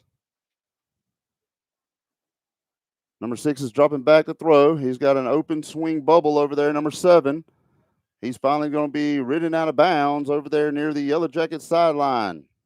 That looks like number 13, Roman Green, that pushed him out of bounds. Yeah, sorry, go ahead. My bad. So it's going to bring up 4th down for the Yellowjackets. Yeah, it was a great pursuit play there by Roman Green to really save the first down and force his punting unit on to the field, right? Coming out maybe a little bit lethargic at a halftime, but absolutely not. Great defensive stand there by D'Iberville. So it's going to be a punt for the Yellowjackets. You got number 4, Chaston Ramsey, back deep for the Warriors. He's standing at the Warrior 35-yard line. It's going to be a high punt. And it's going to take a Yellowjacket roll. Looks like it's going to be out of bounds about the Warrior 41-yard line. So the Warriors will start 1st and 10 at their own 41-yard line. Yeah, fully expecting to see us come out here and just run the ball a little bit, just keep the clock moving. All right, I like the extravagant passing play, but nice to see us come out, reestablish the run here, and really set up that downfield playing that pass like we saw in the first half.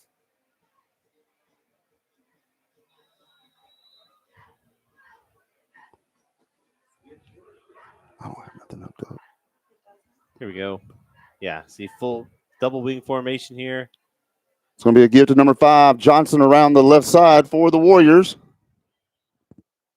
Yeah, there's that little pop pass action that they love to run. Counts as passing yards, but it's really just a run play. Yeah, like I said last week, that's one of the plays I run on NCAA 25 that I play with the LSU Tigers. Yeah. Using Miami Hurricane offense.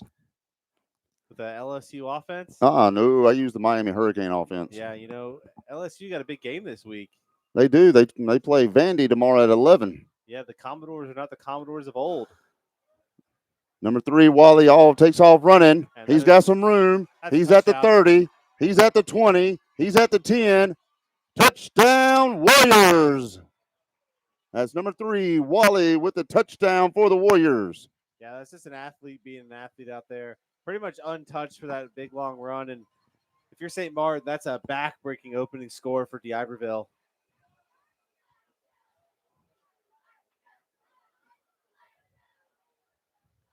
I don't know what else you can say. It's just a great play, great player. Like, good job, Jordan Wally. Exactly. So here we go. Number 32, Mel's are on with the PAT. The snap is good. It's down. The kick is up. And it is good.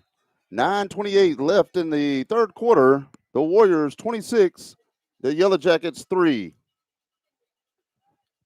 Well, I think to start the second half, it's going to be an S plus rating there. Get a quick 3 and out, and then a quick touchdown for the D'Iberville. So, how much else I can really say? I mean, great way to start the second half. Yeah, there's not too much we can say about that. The Jackets got the ball first. They got one play that they actually moved it, and after that it was shut down. They punted to us, and then 3 plays at the max. We go to the house with a touchdown. Yeah, that's exactly how you want to draw it up coming out of halftime. So here comes the kickoff unit again. See if Melzer can put this one out of the back of the end zone here. Set up the defense for hopefully another short drive by the Yellowjackets. And we're creeping closer and closer to that running clock. Yes, we are. We're sitting at 24 points, 24-point margin right here by the Warriors.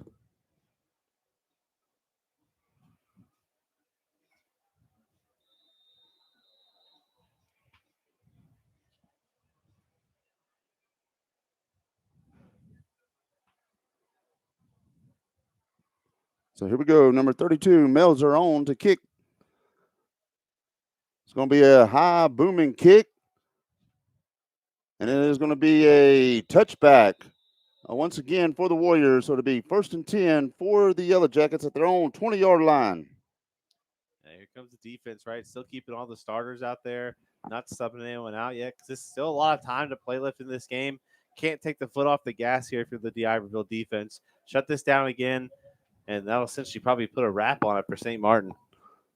A little score update. You got Gulfport is up 28-14 over the Hurricanes from West Harrison in the third quarter. I don't know what the time is in the third quarter, but it is a 28-14 advantage for the Admirals of Gulfport. Yeah, so really as this season's kind of shaping out here, if this result kind of holds, it's really looks like it's a 3-horse race, right, up to the top of the food chain here in the division. It is going to be, and that is another great play by the Warrior defense. They kept the mesh over there on the side. They didn't let the running back get to the outside. Yeah, even though they got stacked up, right? You keep shifting those feet, move it down, and just kind of plug up all those holes, and then just tackle them as they come to point of attack. Not trying to go too far and look ahead, but Gulfport did beat Ocean Springs. Ocean Springs beat us last week, and a big win against Gulfport in our next game. Essentially it's a one loss across the board, and everyone's beating everyone. So here we go, shotgun formation for the Yellowjackets. Oh, and it is going to be a big hit right there by. That's going to be number 4, Chaston Ramsey, with a big hit right there on that bubble screen. Yeah, that's a dangerous ball to throw. So it's going to bring up 3rd down for the Jackets from their own 21-yard line. Yeah, it looked like Ramsey might have gotten himself a stinger on that hit, right? He's coming off the field, grabbing his shoulder. And St. Martin wants a penalty, but that's just a clean, good football hit. He ran his shoulder right into the chest. And so we go shotgun formation for the Yellowjackets. Number 6 is dropping back. He's looking to throw the ball. He's going to give it away, and it's just going to be a short little pass, a little dump pass right there. And it looks like it's going to bring up 4th down for the Yellowjackets. Yeah, they're going to have to keep the offense on the field. They can't punt this ball back to the Ivory at this point with being down this much. Well, but as I say that, here comes on the punt team. And once again, ladies and gentlemen, we apologize. We're trying to little malfunction with the iPad, so we're doing it old school radio style. So the Yellowjackets are on to punt the ball. It's going to be a high punt. Oh, and it's going to be a flag right there because the punt returner was hit before the ball even got there. Yeah, it's going to be a kick catch interference. That'll be 15 yards from the spot of the infraction. So DeIver will start the ball in St. Martin territory. Yeah, so now we have a contender, right? We had hit of the season. Now does that trump the first hit? Or are they tied at the top for 1-1 for best hits of the season? Oh no, that last hit was that was the best hit so far of the season.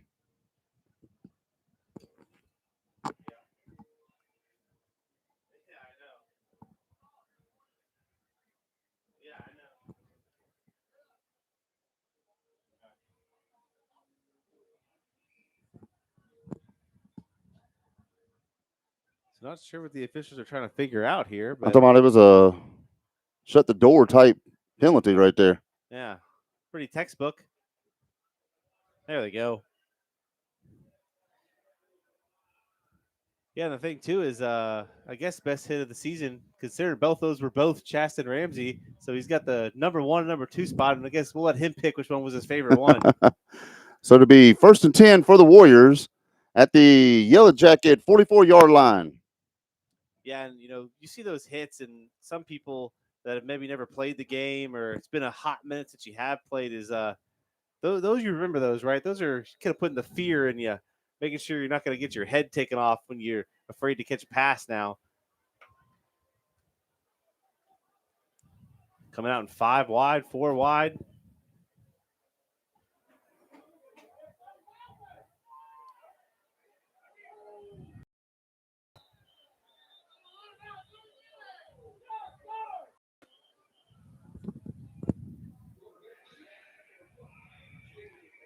Yeah, definitely going to be holding on the offensive line. Wouldn't let him go.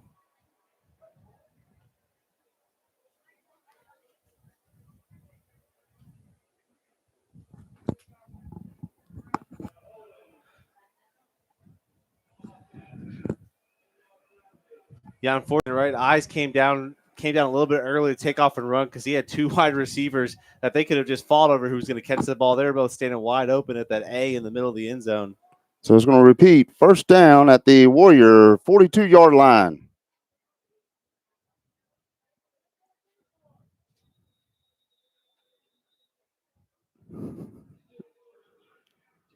So here we go. Shotgun formation for the Warriors.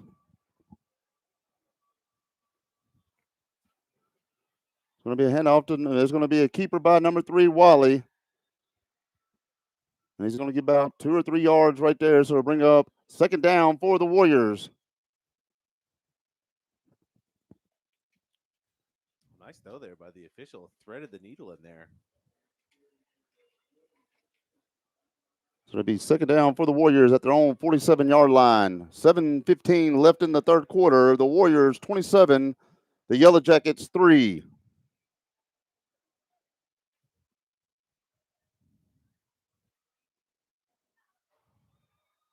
So here we go. Warriors to the line of scrimmage. Wally's looking to throw. He's got a wide open number 6, Christian Butler, and that is going to be a touchdown, Warriors. Yeah, great throw by Wally there, but St. Martin probably should have took a timeout because they had no idea what they were doing getting lined up. They are shifting guys all over the place, and that's what happens. You have a wide receiver running down the field wide open. And that was a great throw by Wally right there. That's one of those ones where it's almost hard as a quarterback because he's so wide open. Just throw it up there, lead it to him. Don't just try to beam it at him. And you know what's even harder being a receiver than when I played football is being that wide open and having all that space right there. And if you catch it as a touchdown, and then you wind up dropping it. Yeah, that's great poise from the quarterback and from the receiver. Catching the play, extending this lead, and That was number 32, Melzer on with the PAT. So now 6:49 left in the third quarter. The Warriors 34, the Yellow Jackets 3. yeah, if St. Martin does not score here, which by the historical trend of the last 7 drives of their offense, that is unlikely to happen. And D'Iberville scores again, that will make us a running clock for the rest of the game. And that is a spirit breaker on the field. It sure is. You know, how do I know about that drop pass being wide open? Yeah. Because I dropped one wide open. You know what happens? It's okay. It's like playing baseball and you drop a pop fly to the infield, you know? It happens to the best of us. Well, you know, football was one of those things that Mama wanted me to play, so I played. Yeah, You know, if it was up to me, I'd have just practiced baseball year round. that works. Yeah, down here you guys can pretty much play baseball year round. Pretty much, we can. You know, you know, a month or maybe a month and a half where it gets a little cool. You know, it's weird because the seasons are sort of messed up around here. During football season, it is hot, and during baseball, softball season, the first part, it is freezing. Yeah, we gotta get can't be playing baseball year round back home in the winter when your high temperatures are in the 20s. Oh, that's Oh, gonna be a and that is going to be recovered by the Warriors right there. That is a great onside kick by Melzer right there. yeah. So onside kicks cannot be advanced past when they are retrieved, but great onside kick. St. Martin just kind of fell asleep out there, but that's things you got to work on, right? You're up 30. You're up 34-3. Why not do an onside kick? Some people might say that's unsportsmanlike. Why are you doing that? You're up by so much. Hey, this is all about getting sets and reps for when it really matters in the playoffs. And then the counter flip to that is if you don't like it, stop it.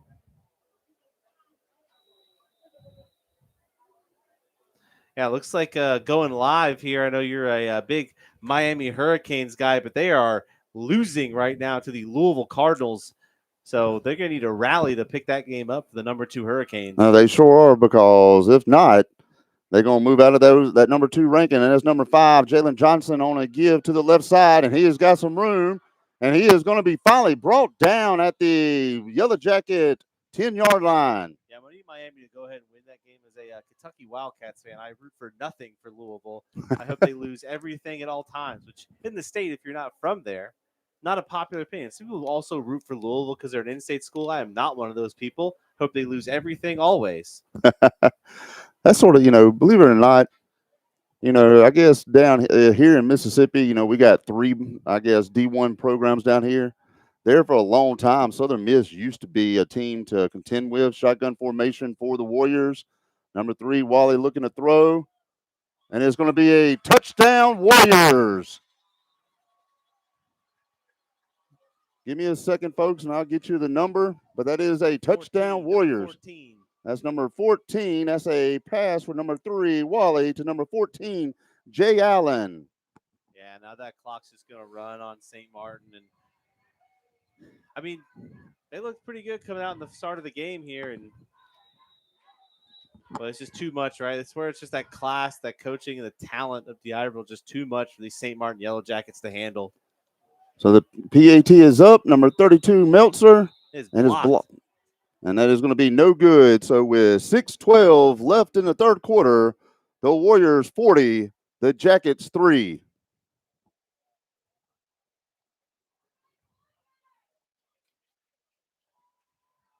So yeah, like that's a moment right there that yes, you could say, well, the game's 40-3. What does this extra point matter? But that's just a kind of a lack of focus, like letting that kick be blocked.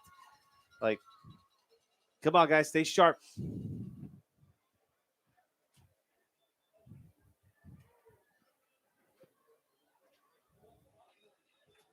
And the clock is running. So yeah, the clock should be running now. So I can't remember what it is when they stop the clock. I think it's timeouts. They should only stop it for timeouts and Injuries, I think. Timeouts, injuries, and scores. They should stop it when they score.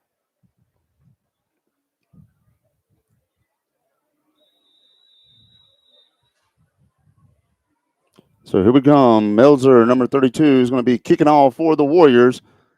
You know, the Jackets haven't had any kind of returns because not only do we get the onside kick, he's also putting them deep in the end zone. And here's another.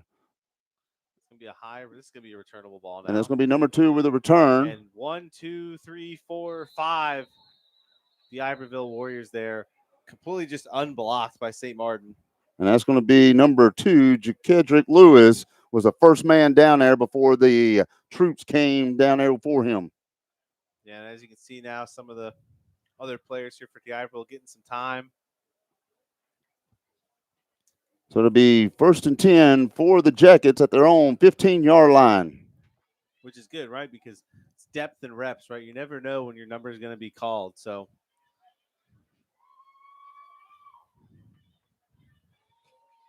Now I got to learn some more numbers. yeah, life's all about math and rote memorization. Here we go, looking to throw the ball. It's going to be a catch, number 14. Got a new quarterback in there for St. Martin. And that's number 11 with the tackle for the Warriors. That's Angel Pellet with the tackle. So it'll be 2nd down for the Yellowjackets.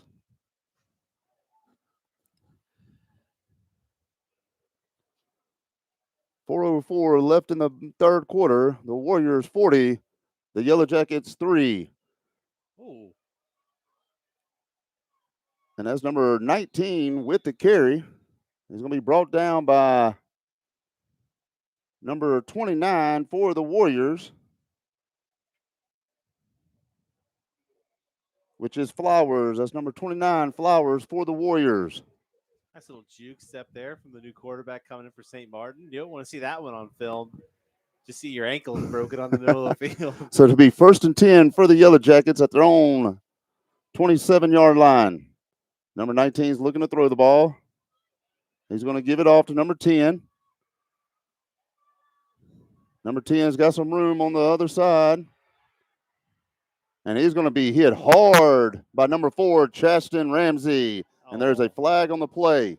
Yeah, that one I don't agree with. He was still in bounds when he got level. It's not Chaston Ramsey's fault. He's out here hitting hard.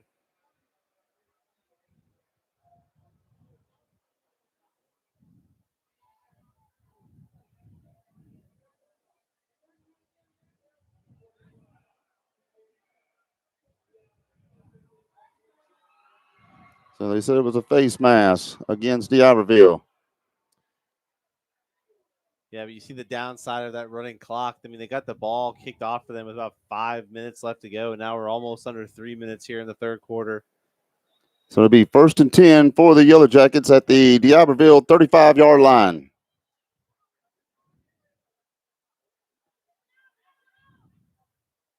Number 19 is going to keep the ball. And he just got ragdolled out of bounds. Yeah, he just got suplex, looked like. A little bit of Kurt Angle there on the backside, you know.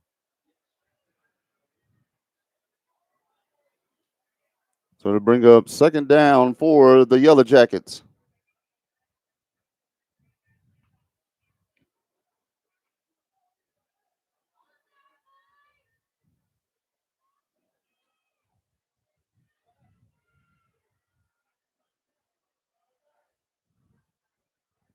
Number 19 is looking to throw the ball. And it is going to be incomplete. Nice coverage back down there by the Warriors. That is number 20 for the Warriors with that great coverage. That will be CJ Dons with the coverage right there by the Warriors. Yeah, he played it well too, right? Not to get the pass interference, because he did not look back for the ball, but he did interfere with the receiver and just waited for those hands to go up and catch the ball and punched out right at the last second.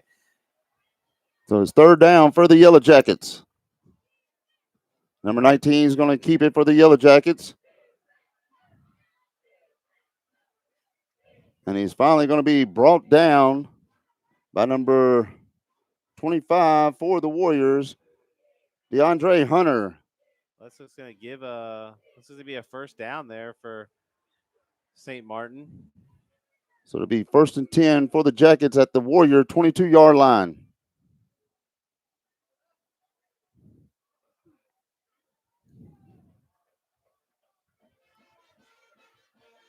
There comes the band. They had to take a break. Yeah. Had to get reset. It's going to be a pass, and he's going to drop it. That's going to be an incomplete pass, so it's going to bring up 2nd down for the Yellowjackets. Yeah, I just didn't see it in there on that one. Trying to turn the head and get upfield before he caught the ball. And once again, he was sort of wide open. He was. Yeah, they're running kind of those two-tier routes on there. They run the one guy out underneath on motion, and they kind of fill in on the backside of that bubble near the zone there. So here we go, shotgun formation for the Yellowjackets. Number 19 with the pass. And it's going to be incomplete, so it's going to bring up 3rd down for the Yellowjackets. You know, I'll give number 20 credit here for St. Martin. He's the player that took both of those massive shots from Chasten Ramsey, and he's still out there playing. So respect the toughness from that young man. He's going to be sore in the morning. He will be sore in the morning, but, you know, some players have been like, nah, I'm good. Tap me out, coach. We're down a lot. No sense of me out here taking shots anymore. But he's still out there playing. So here we go, 3rd and 10 for the Yellowjackets at the Warrior 22-yard line. Number 19 is looking to throw the ball. Good coverage by the Warriors. And another big hit right there. He's going to hold on to it for a touchdown. And that is going to be a touchdown right there for the Yellowjackets. Another big hit by number 20, C.J. Dons, but it does result in a Yellowjacket touchdown. That's going to bring us to the end of the 3rd quarter with that running clock.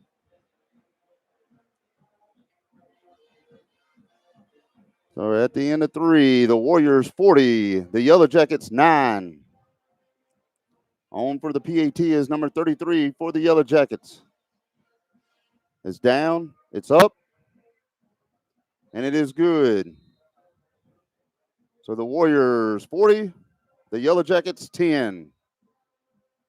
Yeah, and that clock should still be running. All right, even though if they break the 35 back to get under 35, just because they were down 35 at one point means that clock never resets. So it'll be a running clock for the rest of this game.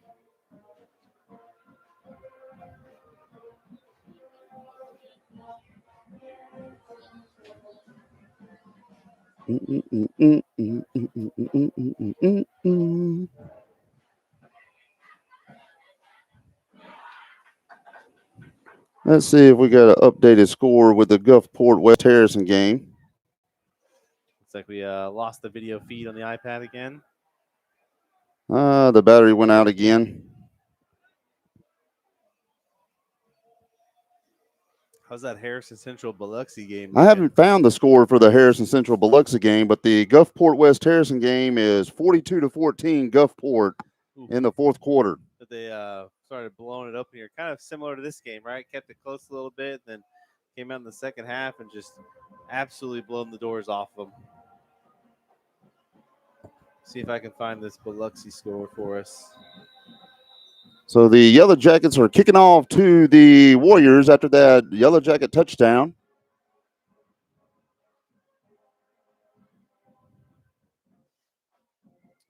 And it's going to be an onside kick by the Yellowjackets. And it looks like they're going to cover it. So they did recover it. Yeah, so it will be Yellowjacket ball, 1st and 10 from the 50-yard line. But we have 10-12 left in the 4th quarter. The Warriors 40, the Yellowjackets 10. Yeah, they had again, right? It's another special teams kind of just falling asleep out there. Like, oh, yeah, we got this game wrapped up, but that's just got to stay sharp, you know? Not every set and rep matters.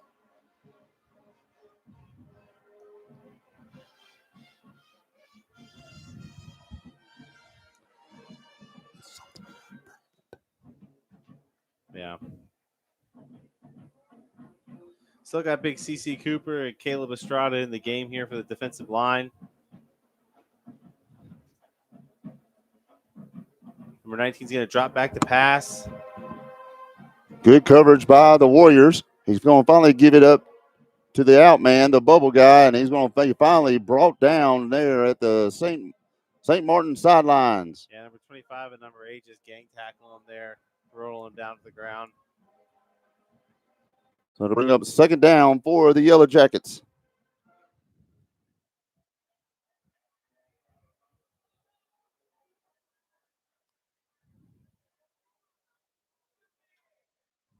Shotgun formation for the Yellow Jackets. 3 receivers set to the right. Number 19 is going to carry it to the left side, and he's going to get out of bounds, but it will be a Yellow Jacket first down. Yeah, unfortunately, right? It's your natural instinct is to get out of bounds, not run, but it's not going to matter right now because that running clock. So, also no sense in taking an unnecessary hit. It's one thing I'm a fan of in the modern game. We stopped chastising players for not taking unnecessary hits. Like, oh no, wait, that actually makes sense. Why would I just take a hit and risk getting hurt? So it'll be 1st and 10 for the Yellow Jackets at the Warrior 34-yard line. Number 19's rolling to his right, and he is going to be sacked in the backfield. That's going to be number 8, Josh Johnson, with the sack. And number 10 for the Jackets have to come off the field because he lost his helmet. So to bring up second down for the Yellow Jackets at the Warrior 39-yard line. Yeah, he tried to come upfield and block big number 95, Caleb Estrada. And I know you might be a strong young man, but I don't think you're going to win that battle.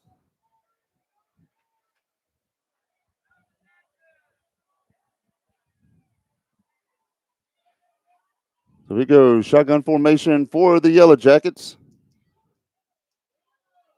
Looking to throw the ball.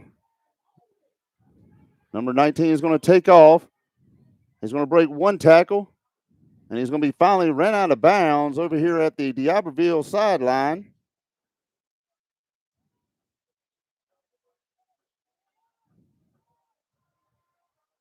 And that's going to be number 11 for the Warriors, Angel Pellet with a tackle. So it brings up third down for the Yellow Jackets. Yeah, I mean, he has all day to throw, but it's because essentially they're only rushing 2 down linemen here and dropping 9 guys back into coverage. So if you can find a hole through a 9-man zone, good luck, Tom Brady. Yeah. With a flat football thing. Yeah. Here we go. Shotgun formation for the Yellow Jackets. Drop back to pass number 19.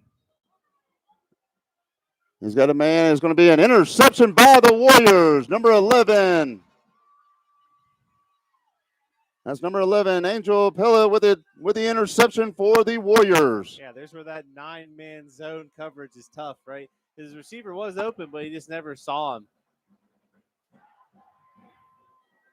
So it's going to be 1st and 10 for the Warriors at the Yellow Jacket 44-yard line or 46-yard line.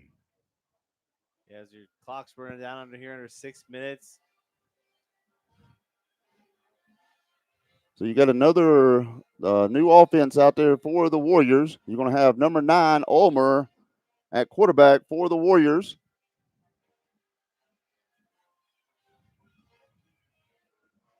Yeah, with a running play clock, doesn't really hurt you to come out and throw the ball. Let these kids have some fun. So here we go. Number 9, Ulmer under center. Motion by 18, Knight. It's going to be a straight handoff, straight up the middle to number 6, Butler. So it brings up second down for the Warriors.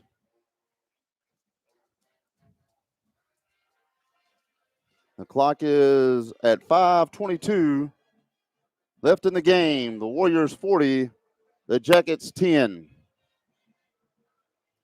Yeah, so Scooter, I'm pretty sure we can go ahead and put the W in the win column here for D'Iberville with that running clock. But so looking bye week next week, if I'm correct. You are. And then a Halloween night game Against home against Gulfport. At home at Buddy Singleton Field at Warrior Stadium, and that's going to be number 18, Malachi Knight, on a sweep around the right side toward the St. Martin sideline. So get your trick-or-treating done early, or hopefully D'Iberville does it late on that Friday night and be back at the Warrior Stadium for that game, as essentially it's a battle for first place in the district. It's going to have to become down. If it goes into a 3-way tie, then I think they go to points for a 3-way tie. Well, that based off the scores, that would go in the favor of D'Iberville because I'm sure we've hung up a lot of points in some of these games. So here we go, but it's going to be the three-way tie points. So here we go, third down and 11 for the Warriors at the Jacket 46-yard line. And we're going to get a timeout, Warriors. So 4:02 left in the game. The Warriors 40, the Jackets 10. Let me take a look and see. Still have not found that Biloxi score, by the way.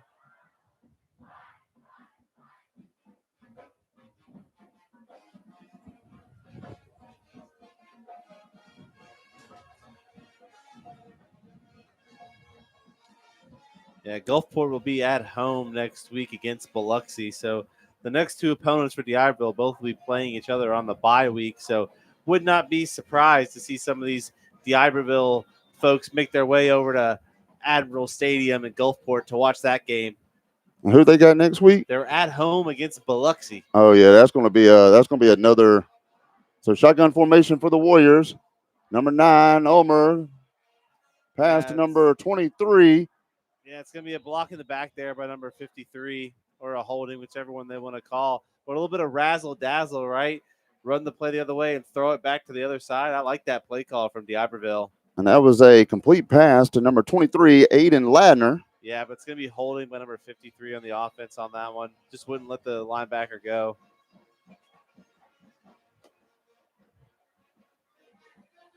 So we're going to repeat third down. So it'll be third down for the Warriors at their own 46-yard line.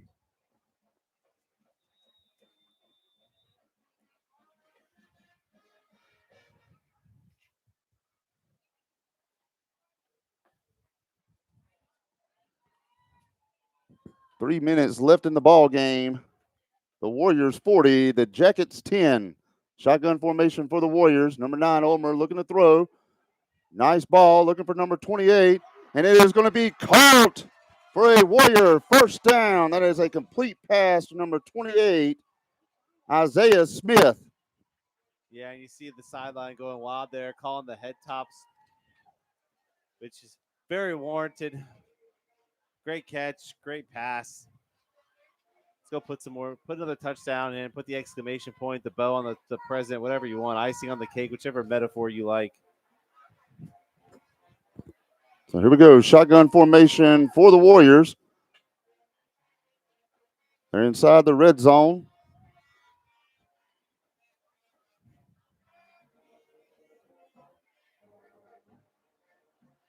Gotta get up on the line of scrimmage there. Number 9 is dropping back. He's looking to throw the ball. And there's going to be a incomplete pass. Kind of threw it into two receivers there. Both of them kind of ran the same route, or at least ended up on the end of the same route there. So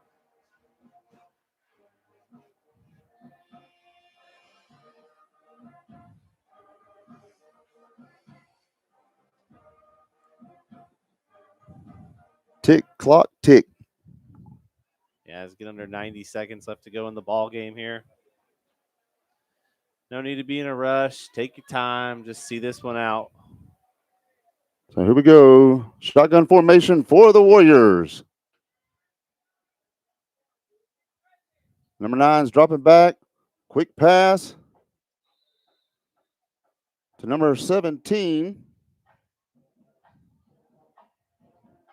That is Armani Bell with the pass reception right there. So it brings up third down for the Warriors at the Jacket 12-yard line. And here comes the super fast clock now. Yep. Shotgun formation. It's going to be a give to number 6, Christian Butler. And he is going to be down at the 1-yard line. Yeah, saying get up there, snap the ball, get this thing in the end zone. So it's going to be first and goal for the Warriors at the Jacket 1-yard line. It's going to be another give to number That's a 6, Butler. touchdown. That is a touchdown, Warriors. And there are some flags on the play. 1, 2, 3, 4, 5 flags after the play.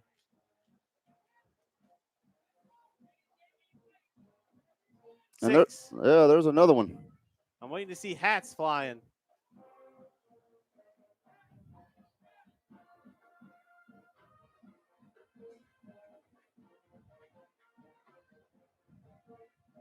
As they kind of clean up this mess. And the thing is, this will take us to the end of the game because the clock still runs when this happens.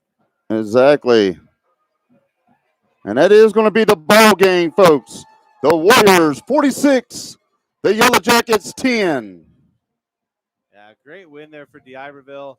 You know, St. Martin came out and kind of showed a little bit of the offense and had the D'Iberville on their heels a little bit to start with that bend but don't break style defense. But ultimately, the D'Iberville just a little bit too much for St. Martin at the end of the day. It was just too much of a ball, too much of a D'Iberville had too much of a team for these Jackets. So next week there will be no football, Warrior football, because it is our off week next week to sort of get healed and get ready for the next Friday night on Halloween night for the Gulfport Admirals coming into town at Buddy Singleton Field at Warrior Stadium. That is going to be a big clash right there because that is going to be probably the biggest game of the year when we take on Gulfport on the 31st. Yeah, really is going to shape how the district playoffs are going to line up. Got to have a win against Gulfport. It's essentially a must-win game if you want to have a home field. If you don't want to have to travel on the road to the district. Exactly, because if you don't win that game, you're probably going in as a 3 seed, which means you'll go as a 2 seed. No, probably to Ocean Springs because Gulfport beat Ocean Springs. Well, but Ocean Springs beat us, so if Ocean Springs finishes with 1 loss, that would be 2 losses for us if Gulfport beats us, so that means we'll get the 3 seed. So yeah, be going back on the road to Ocean Springs. Is the top 4 make it? No, the top 4 make it. That means we'll play somebody from Region 3, which is the Brandon region. And that means we'll play their 2 seed if we happen to go in as a 3 seed. So that means we'll be traveling to the 2 seed of Region 3. But if we can come in as the 2 seed or even the 1 seed we get to host, and we'll host the 4 seed from that region. But if we go in the 2 seed, we'll host the 3 seed from that region. Okay. So there's 4 regions in 7A. You got Region 1, 2, 3, and 4. Region 3 and 4 usually match up in the playoffs until you get to the state championship.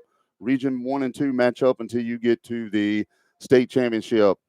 And the Region 1 and 2 is the north, and Region 3 and 4 is the south for 7A. Alrighty. And they had a big district game with Region 3 tonight. Brandon and Petal was playing. I don't know. I haven't looked at the score of that one. But so from Joe Barlow Stadium, the final score, the Warriors 46, the Jackets 10. And it's time, once again, we will not be in action next week, but we will be back October the 31st, Halloween night, for that big district matchup between the Admirals. And for myself, Myself. we are saying good night and go Warriors.